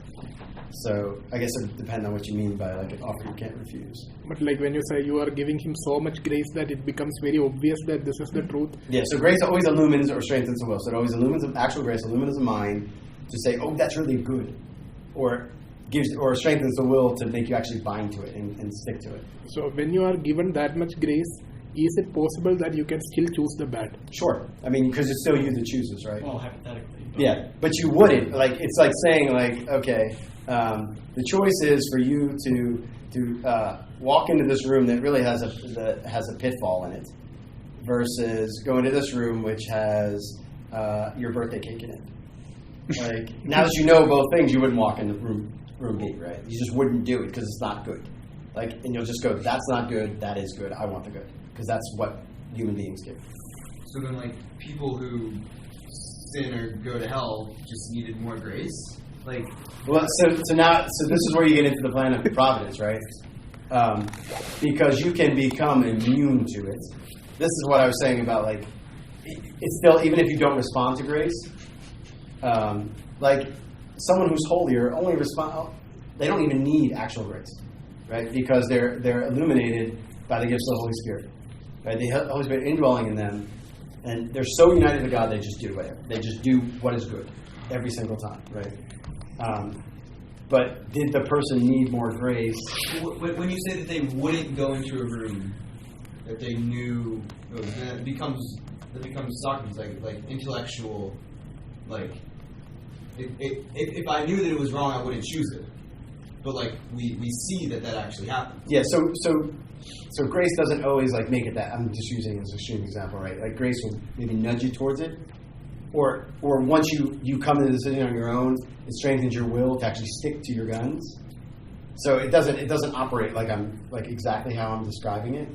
But it doesn't just overcome ignorance. It doesn't just strengthen the will. It can do either one, right? It just seems like what you're saying is the reason that we sin is from a lack of grace, not a lack of, or not in of our choice. In the sense that we're fallen, that's it. I mean, grace is necessary to avoid sin completely, right? Yes, but it is not I could be wrong. From my understanding, it's not a lack of grace that leads us to sin. It's our own choice to turn away from that grace. Yes, but it doesn't always mean the grace is there either. So, like, that's why I want to. You're saying I think if there's enough grace, we wouldn't sin. That's what it sounds like when you say, if you know that the cake's in this room, you wouldn't. Yeah, but I guess I'm kind of making it extreme. I'm still really confused with the whole free will thing. So Yeah, but like, I chose free will. Yeah, maybe we should curb the free will question, and only stick to it just insofar as we just sort of accept that grace and free will cooperate, and we can talk about that another time because we can talk all day long about this. Go ahead, Steve. So, yeah, I referenced the case earlier. Someone recently brought up, like, Molinism. Are you familiar with, like, Molinism versus Thomism? Vaguely. Like, it just, right, because we're getting the topic of, like, Abraham with the sacrifice of Isaac, and he made a comment that I was not a big fan of. I was like, well, like we have to cooperate with that grace. It's not like Abraham is passive in that. And he's like, well, that kind of depends on, like, whether you take the Thomist approach or the Molinist approach or whatever. So, like, in my head... So what was his explanation? I'm going to read up on it. Okay. It wasn't the common place for it. But just based on the quick little thing that I read, it sounded like Molinism is what I would say is correct, where it's like grace presents you the opportunity, grace strengthens you to choose the good, and then you choose it of your own accord, and then if you chose the right, you get grace granted to you. And it says that stands in contradiction to Thomism, which, for the guys, they sound like we are almost passive. Like the grace, almost like you're saying with the cake, in the extreme example where like we are passive and like the it wouldn't be like that all the time. I mean, there can be graces that are like almost irresistible, but think about it. That's what I meant about it being sure knowledge. But those graces, like that's not the typical grace, right? Like it's a cooperative thing, and it's always almost. You're almost incapable of picking the bad, but you still can. Yes. I mean, we want to be passive to God eventually, but we're still choosing to be passive. But you're like passive is borderline not having free will. You like submit in like you want His will, but like any decision is still an active thing on your end. It's never, in that regard, it's never passive. Yeah. Like Abraham sacrificing Isaac was a decision on Abraham's part, not some passive like, oh, God is moving my hand and I'm incapable of doing anything. Yeah. Yeah, I don't think that would be a Thomistic like understanding of grace and free will. I haven't read up on it too much. But. Go ahead, Colin. So when you say free will is just used as a cause, and God will bring about this good thing, regardless. That can we not say that there are certain things that, let's say one of my friends walks up to me and we're having a conversation, I get a nudge, it's like, okay, you should talk about this thing, and I'm like, that'd be really awkward. I don't want to do that. I mean, could we not say, okay, like that was the chance that God was trying to present to that person, such that my action in a real way affected their situation, or because otherwise it seems to make it very inconsequential if God is saying like, well, I guess I'm going to have to send in my number, it's not really my number 2 pick, but you know what I'm saying. Yeah, well, it would depend in the plan of providence whether that was a necessary act or contingent. Like, is that necessary to God's plan of providence? We don't know. But, St. Thomas could say that there can be contingent things within the plan of providence that depend upon free will decisions that God leaves. And he just, knowing that you're not going to say anything, well, he's got another way for the grace to come back around. But I guess that's a question. Would we always say, okay, that person, well, there's just going to be another avenue to the point where I'm to a certain degree of relevance that I was going to be used? Well, you're irrelevant anyway, in the sense that you're only relevant insofar as you cooperate in God's plan anyway. Like, that actually illustrates it, right? Like, insofar as you become his instrument is where you really become relevant anyway. But can't someone just like through scandal or something like that? Somebody, I would say, I was like, we can see this person was a bad influence and this person had led them away from the faith, and this other person was a really good influence and they led somebody to the faith. It seems strange to say that, okay, if this person had fallen in with a better crowd, it would have been no better for them than if they had fallen in with this bad crowd. God had led them away. Like, there's going to be exact. Like, if Augustine had converted the first time, when Mom prayed for him one time, like, it would have been worse, or would have been just as good for Augustine as if he had waited the whole time. Does that make sense? Yeah. So that part falls under like God's plan, like why Augustine doesn't convert the first time. But what we can say is that him not converting the first time brought about some goods that wouldn't have otherwise been there. Is it inherently more goods or just some goods? Well, again, if we're going with the sort of matrix of maximizing goods, it's more, right? So there's a certain amount of like moral evil that's necessary, first of all, in order for God's mercy to be manifest. In a world where God doesn't allow moral evil, so where is his mercy manifest? Which is a good, right? Where is his justice manifest? His mercy is part of his nature, right? I mean, it's a manifestation of his love, right?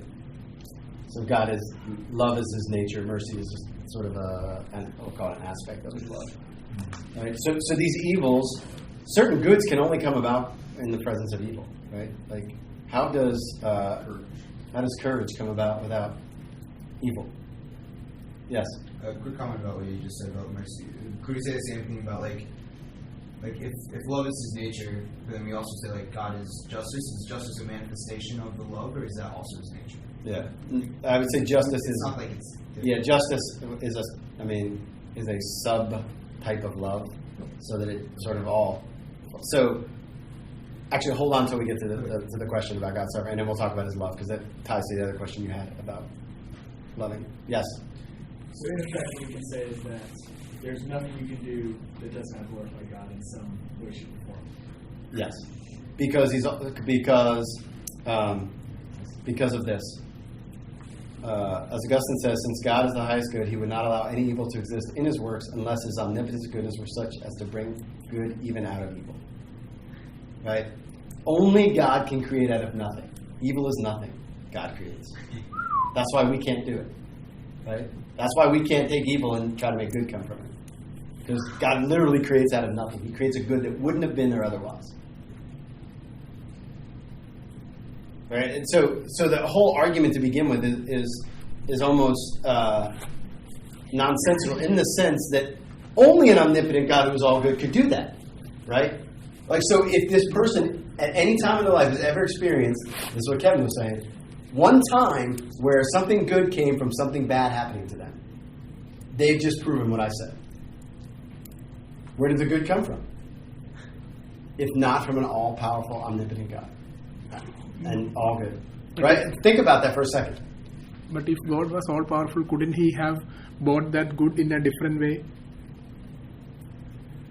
not in the world is the way it is, right? Not if his plan is the way it is, right? If his plan to manifest his goodness is the way it is, that good comes about only because of that. Only because in the presence of evil, the act of courage only came about. The act of courage, which is a good.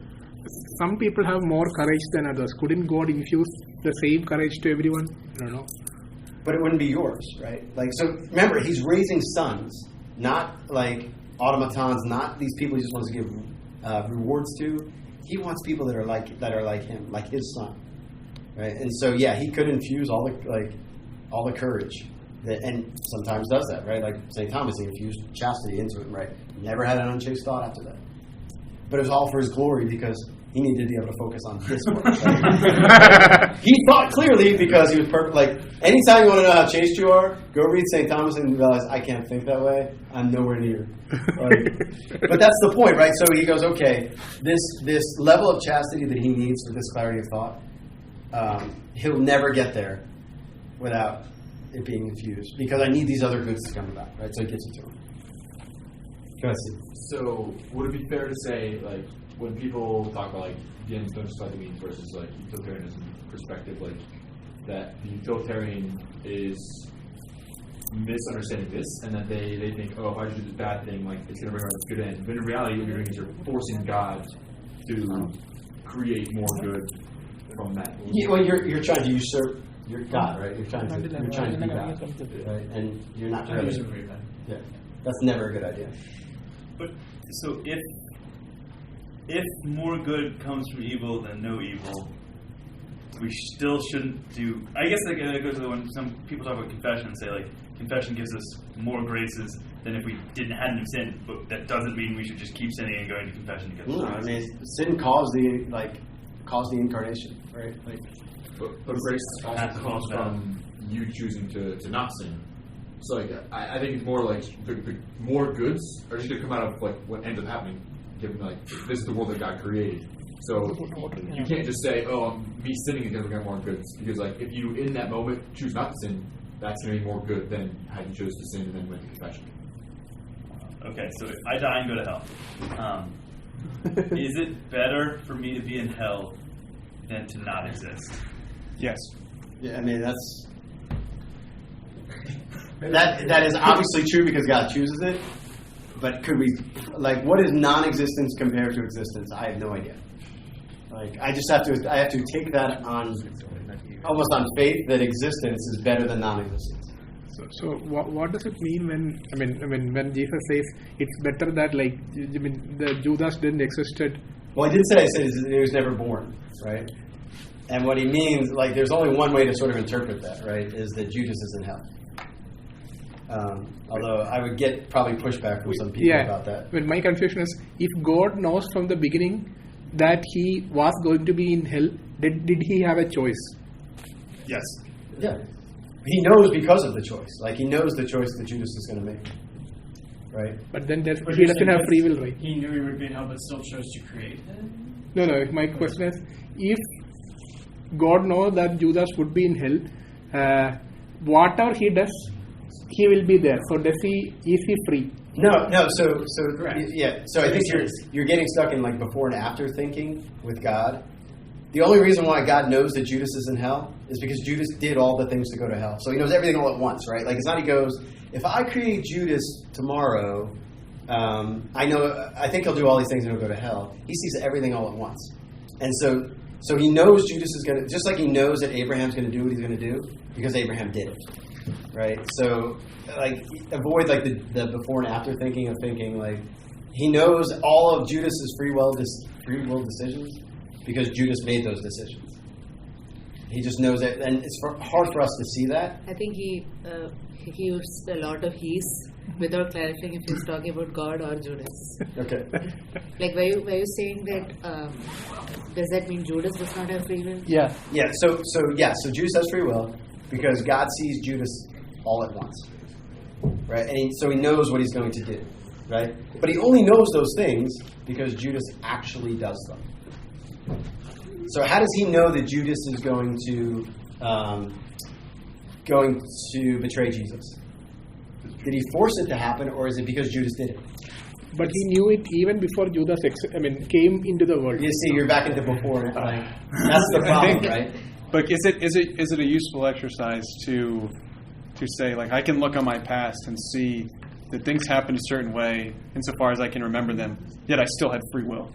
So, like, the knowledge doesn't change the fact that I have free will. Yeah, I mean, does that help? Certainly is part of it. Yeah, I mean, prove that if those you can were to go look back together. on Nicole's life, you could do that, right? Like, if you were to see what she's doing in the future, just because you know it doesn't mean you forced it, right? So step outside of yourself. Yes. So you said it's better for people to be in hell than to not exist. So when you clarified the language, you were saying it was better for Judas not to have been born, as in to have died before birth, or so not that he didn't exist, that he just wasn't born. Yeah. But how? Because that's what Job does, right? Like Job curses the day, like he tries to curse the day he was conceived, but then he curses the day he was born. But then with the whole things about the fact that like the whole sketchy baptism stuff, like it's not good to not have been born because we were baptized. What now? Why would he have been born? Who? Oh, Job? No, that's why he corrects himself. Oh. Judas. Why would he have been born if it was better for him to not have been born? Oh no, yeah. So I think Jesus means that in the sense of what he did. This goes with Connor's question. As compared to what he did. Like, so again, this goes back to his question, right? Is remember, it's all at once that he sees Judas, right? So it's better that Judas wasn't born because Judas had to be born to do all the things he did. Would it have been better for Judas to be in heaven? Could God have given Judas grace to be saved? But we don't know if he's in heaven. Would it have been better? And you're saying that what happens is the best. So wherever he is the best. So if we presume that Judas is in hell, for example, then we would say that. See, this is hard because now you're looking at it from Judas' perspective, not good, but from the manifestation of God's goodness, with including the invitation to live with Him forever. It's better that it ended up the way that it did. So for Judas, it's worse that he's in heaven than hell. Worse than it would be worse for Judas if he was in heaven instead of hell. For Judas, yes. Yeah, it would be worse for Judas to be in heaven than in hell. What? Why? Because heaven not would exist. be hell for him. But he would. So God is a consuming fire, right? What does that mean? That means anyone that goes before Him without sanctifying grace would literally suffer. So hell is not justice. Huh? Hell is not justice. It's both. It can't be. It's both just and merciful. And loving. Yeah, it's both just and merciful. It's better for Judas that he's in hell than in heaven, because he's not the kind of person that could stand in heaven. He would be worse off. So take someone, for example, like, is it better for someone to be in church or on Skid Row? Depends on the person. Depends on the kind of person they are, right? Like, if they're the kind of person who really likes heroin, like, Skid Row is way better than church. The use of the word better is very confusing here. So you're saying it wouldn't have been better for them to be in a state of... I don't mean like objectively, like looking at them better. Yeah, of course it would have been better for them to be, but it is what it is. So given their current state, which is better? Hell or heaven? And for Judas, heaven would be worse than hell. So is it like God is doing some people a favor by putting them in? Well, He's doing what's best for them at the moment, right? How is that justice then? If you're giving someone the best they could possibly have. Well, that's again. That's so you're trying to make a moral judgment of God when justice is giving to each his due, right? Yeah. But that's not really how God. Like, that's the human conception of justice, right? For God, it's giving what is proper to its nature. We call God just, not as a moral evaluation of Him, but to say that He creates something and then makes it fulfill its nature and His purpose. I mean, if you go to hell, can you say that? I mean, you want to be there. So, well God says, your will be done. Yeah, you'd rather be there than the alternative. So hell is locked from the inside. I guess you could. Yeah, I mean, I guess you could say that. But I mean, everyone in hell knows what they're missing out on, but they hate God, and they don't hate Him just because they're in hell. That's part of the reason. but that they have the experience that pain of loss of what they could have had, and they don't experience repentance, and they experience just absolute hatred of God. Yes. So would it be like theoretically possible to repent in hell? No. Why not? Because your will gets, like, our will fixes upon the good, right? Like the individual goods as we see them. When you die, your will is fixed on whatever it's been fixed on the whole time. You become like it. This is why Jesus says you're like an angel. So angels, they make a decision, and their will is fixed. We get to make and change our minds, but at a certain point, when you lose the body, you can't change your mind any longer. So you would not. It's not a matter of can they or can't they. They wouldn't want to. It wouldn't even dawn on them. But in purgatory, you would. Yeah, purgatory, like the part of the pain of it is knowing the one you loved is you've let them down, and you can't wait to get all that out of the way. Could God have given Judas grace to be saved? No. He did give him grace to be saved, and Judas rejected it. Yeah. So could he? He did, because if we believe God wills all men to be saved. Right? Now, if we get into the mixture, like why he didn't choose, I have no idea why he didn't choose the grace, but he did give him the grace to be saved, just like he gives every single person on the face to do it. And our goal is to help that person respond to that grace. Does he have to give the grace multiple times? So, does he have to? No. Does he? Probably. Okay. Is it reasonable to assume that like everybody is given like enough grace for them to like? I think it's very reasonable. Like again, if that's God's will to save everyone has been given enough actual grace to move them by the time it's all said and done. From a free will perspective, is it accurate to describe it like a seesaw, and like God gave us a completely balanced seesaw, and it's like completely up to us to choose him or to not choose him? Yeah, in the end, yes. And every single person has that. So I mean, he wants us to be the kind of people who can make a decision, like on our own in a certain sense, like not like so he doesn't overwhelm us with grace, because he wants to credit the decision to us, right? And so, but in the end, well, there will be this sort of balance of like you had probably more than enough grace, and then because it's not again we're in time, so it doesn't just come along once. Yes. Is there infinite grace in the Eucharist? Sure. Okay. Because the source of grace is in the Eucharist, right? So, no. I will say, I'll actually answer that question. Say no. Because grace is a created thing. What is grace? So sanctifying grace is a created thing, right? So it's not God himself. Okay. Right? And only God himself is infinite. So it's not infinite grace, even though Christ is in it. So there is a grace. there's sufficient grace in the Eucharist for like one reception to be saved, right? Because that's again John 6. It's Christ. What are you saying?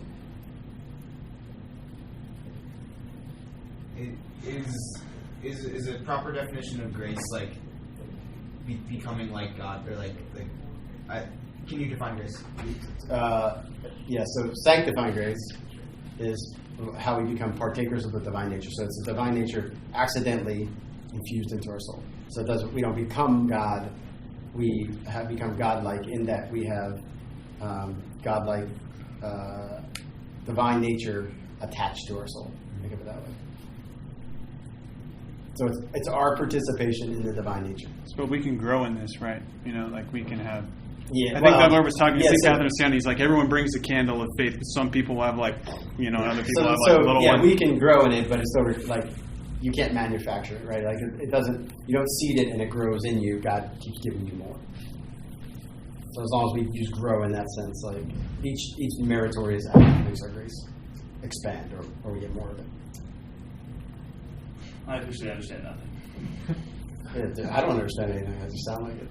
That means you're closer to understanding things. So do you guys want to keep going the grace route, or do you want to do this one question? I just want to. Yeah. Everyone vote in the Facebook page and choose grace and free will as the option. Yeah, especially like if you want that as a topic, vote for it, because that's one I have to be able to prepare for. Like I can't just get up like you can't tell me on like Thursday, hey, Sunday we'd like you to do grace and free will. That one's going to take a little thought. I added that. So yes, if you're on the Facebook, like if you're on Facebook, go on and vote for what the topic you want for that one that we're adding. Okay. All right, so this will help us to answer Keegan's questions about God's love. All right. So there is an idea of, can God suffer? In his human nature. Okay, that's the answer. But what people, when they say this, what they mean is, can God suffer in the divine nature? All right, so God. Let's use God in the sense of not in the sense of the incarnation. But does that mean like is it suffer or joy, or is there like a neutrality? Like does he get joy from people in hell? Like he doesn't like suffer anguish from them. I would accept that. Or is that it's completely neutral to the people in hell? I don't know. Let's talk about it. It feels weird to say God. Yeah, so that's like a little more complicated. Let's just go from the when someone is suffering on earth. Does God suffer with them? If we say God cannot change, then it necessitates no. Okay. All right. So, all right. Let me play a little devil's advocate, right? So Keegan's answer is because God is unchangeable, immutable. Therefore, suffering implies change. Therefore, he can't suffer. All right. Except on the cross with us. Right. Okay. So here's my question for you. Like, how can God love us without suffering? This is the logic behind this question. But God is love, and love requires suffering, so he has to. All right, who agrees with what Kevin just said? Because this is the thought process. I'm going to say from like a human perspective, love requires suffering, but I am going to say not from a divine. I agree. I think Like love the- requires sacrifice, not a Okay. Okay, Yeah. I'll grant. I mean, you, I was just pulling a yeah, like a I'll, saint I'll quote. grant So. you the sacrifice. That Sacrifice could be suffering. I'll let you use those two terms Or maybe it's a blessing. synonymously, because sacrifice, in a certain sense, requires suffering, right? Because you're letting go of something. Well, if heaven is just mass, like all the time, and sacrifice is suffering, then yes, God is always suffering because he loves us. But it's in his human actions. I mean, does our guardian angel need to suffer to love us? I don't know. That's what we really want. So is there suffering in the guardian angel when he sees us screw up or something? So maybe. Like, let's go back to the God question.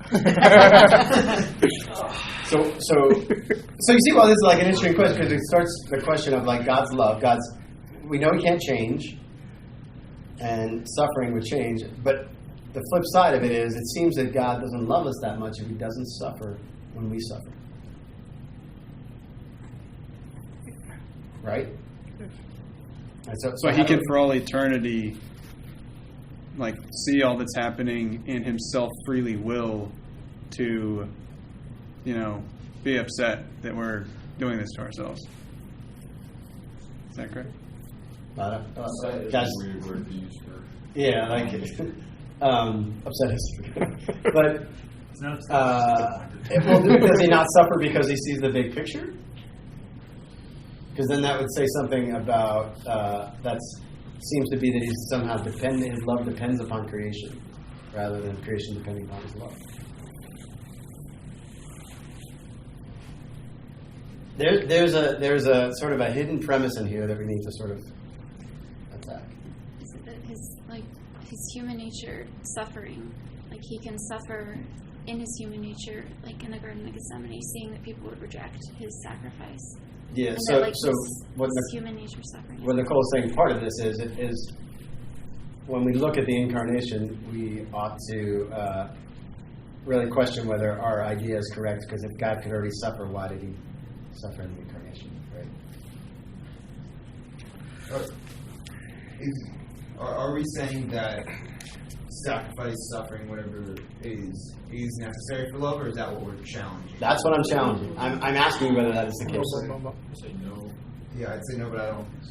So let me ask you a question. So let's suppose that I know someone who is suffering. Okay. Do I have to share their suffering in order to show them love? Yes. Does compassion require that I suffer with them? I don't know if that's right. Compassion with Scott had passion. My initial instinct is to say yes, but the fact that the other is suffering is not a necessity. So, like, there can be love without suffering, but if one of two persons is suffering, there can't be love there if one of them is not suffering.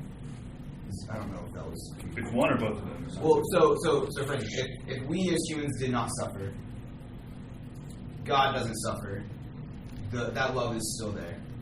If we suffer, God has to suffer in order to love us. I don't, but like that in the incarnation there, but that seems to follow. I don't actually. Okay, so let me try to rein it in a little bit. So let's just go down to two alternatives. So God does suffer with us, and so he loves us and he suffers as well. So now, what happened to God? What does he have to relieve in himself? So we admit that when we see someone suffering and we begin to suffer with them, there's a little bit of self-love in it that we want to also relieve our suffering, right? Like you think about you do something for someone because you feel bad about it, right? So if something causes me suffering, then I will naturally seek to not just relieve someone else's suffering, but my own. And so I act not just to relieve their suffering, but my own. So it would be better, you could show a more deep love if you did not. I can give more love to the person. Let's just say there's a finite spray bottle of love. I give more to them when I don't have to give any to myself. So God being love actually loves us more by not suffering, because he has no suffering of his own to relieve. So like a psychopath who feels, right, I don't know what the right definition is. I like how you go from God to psychopath. I want to see where you're going with this. Someone who feels no emotions. I don't know what that is. Yeah, so don't get, this is No, what I know, Stephen I was know. warning about, like, don't get the analogy wrong. Like, he was warning, he doesn't know that, he didn't say it that clearly, but, like, don't get the analogy of love flip-flop. Like, start with God as the exemplar, and us, our love as the model of it. I was using more of that to get to like the suffering aspect. Go ahead. So like if they don't emotionally suffer, because I feel like that's part of it. Like our suffering is our I mean, I guess reasonably like, well, no, because like if our intellect was over our will, over our passions, you're saying it would be better for our intellect to command ourselves not to feel sorrow at some. So was Mary suffering at the foot of the cross? Or suffering, she suffered. Yeah, but it was pure. It wasn't. Was it because she was sad, or because of what was happening to Christ? Because of what was happening to Christ. So, like, totally, like, disinterested. Like, that's what disinterested love means, right? Like, she commanded her, she had perfect control of her emotions. So she commanded her emotions to be sad in order to love Christ more. So you're saying she did not suffer? No, I'm saying she did suffer, because that's the human, that she did suffer, but her reason for her love was pure because she wasn't seeking to relieve her own suffering. So that kind of seems to defeat the crux of the original thing you said, where God must not suffer. And Yeah, so that's what I'm saying about not flipping the analogy, though, right? So Mary loved fully in human terms because her emotions also were part of it, right? But in that love, there was no desire of her own to relieve her own suffering. That's the whole point of her. Like she's at the foot of the cross and won't go anywhere, right? Is it like she's chasing Christ? Like in the first reading today, the men, the ones like he counted his sufferings as nothing. He was like, I literally don't care whatever you do to me. I care about God's law more. Yeah, in the end, exactly. Yeah. So if the Mary now, like that's kind of almost a little red herring. Don't get stuck on that. Look at it from God's perspective. That he loves us more by not having, and not to mention, if God is the cause of the relieving of our suffering, he can't do it unless he is above suffering. But so in the aspect that like you would say, Mary looks at the cross and says, it is proper for me to feel anguish, and does. Is it not proper for God to feel anguish. I think that that's Is strictly Mary's within nature the different than human. God's? Yeah. Okay. That's strictly within like the human nature within this, because like Christ obviously suffered as well. Like that didn't lessen his love for us because he's able to do it purely. But like I think our definition of love that we're wrapping up with suffering, like it only holds within the human nature. Like it just doesn't hold in the divine. Yeah, so the person that does this, I mean, Stephen kind of summed it up, like they're anthropomorphizing God, right? They're flipping the analogy. They're not realizing that, oh, God is love means really God is love. Like he pours out the fullness of love at all times on everything, okay, and everyone. But what is received is according to the mode of the receiver. So the sinner receives mercy, right? They receive the fullness of God's love as mercy, right? The sufferer receives it as balm, whatever. So that but it doesn't. God's love doesn't change, right? And the fuller, like we talked about last week, the fuller the vessel to receive, the more love the person receives, right? So yes, God loves us equally, but we don't receive God's love equally. None of us do. So you went through suffering, and so like you would say, like the righteous receive God's love as praise, as recognition, as share glory. I don't know how you would define it, but yeah. I mean, all of us receive it as mercy, right? Because He's elevating us to something. But yeah, we receive it at different aspects of it. But all of it is God's love. Yes, Keith? Does God love everyone? Yes. If He didn't, they wouldn't exist, right? Because what were you talking about getting to at the end that you said at the beginning with that? That was this. So, but He loves everyone, but not everyone equal. What was that original, very first quote? I don't know. That was like 2 hours ago. I mean, it literally was. Wait, so are you saying that God doesn't need to suffer to love, but because He created us as humans, baked into that decision, He's also committing to sharing in that suffering with us in order to love us? In his human Sharing human nature. only in the sense of the incarnation. That's His response, but not in the divine nature. Okay. Right? Because there's no change or anything in God. He can't suffer. So if He never created us, He wouldn't have needed to create. Jesus would not have needed to take on human nature, and then God would never need to suffer. nature, right, to take on. So yeah. Which quote? Which one? Next one. It's scripture. It's the first one. Yeah. And we know that. Is it exclusive to those who love Him? Does God only work in good? Does God Only in the sense that, like, how St. Paul means it, yes. But if we were to broaden it and take it out of context, God works for the good of each and every. Cool. But I mean, this is saying that, like, if you love Him, you'll be saved. Yeah, I mean, this is in the midst of St. Paul talking about suffering, right? Like he's saying, keep your eyes fixed on the prize. Like even if you suffer, all things work for good. Right? But if you don't love God, then suffering goes to waste. That's what his point is, right? So out of context, Keegan's question is yes. But in context, no. God gives the best to everyone according to their ability to accept the best. Now, whether they hold it or not, different. Like totally. Well,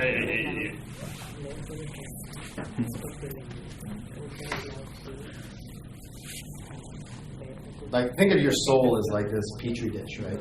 It's somehow warped in a certain way, so that all this grace can go into it, and only that amount of grace. Like that's God's plan, right? But our free will decisions bend that, kind of make it, concave instead of convex, and grace falls out, and then eventually it gets to the point that grace can't even go in, right? And that's mortal sin. That's when you have to go to confession.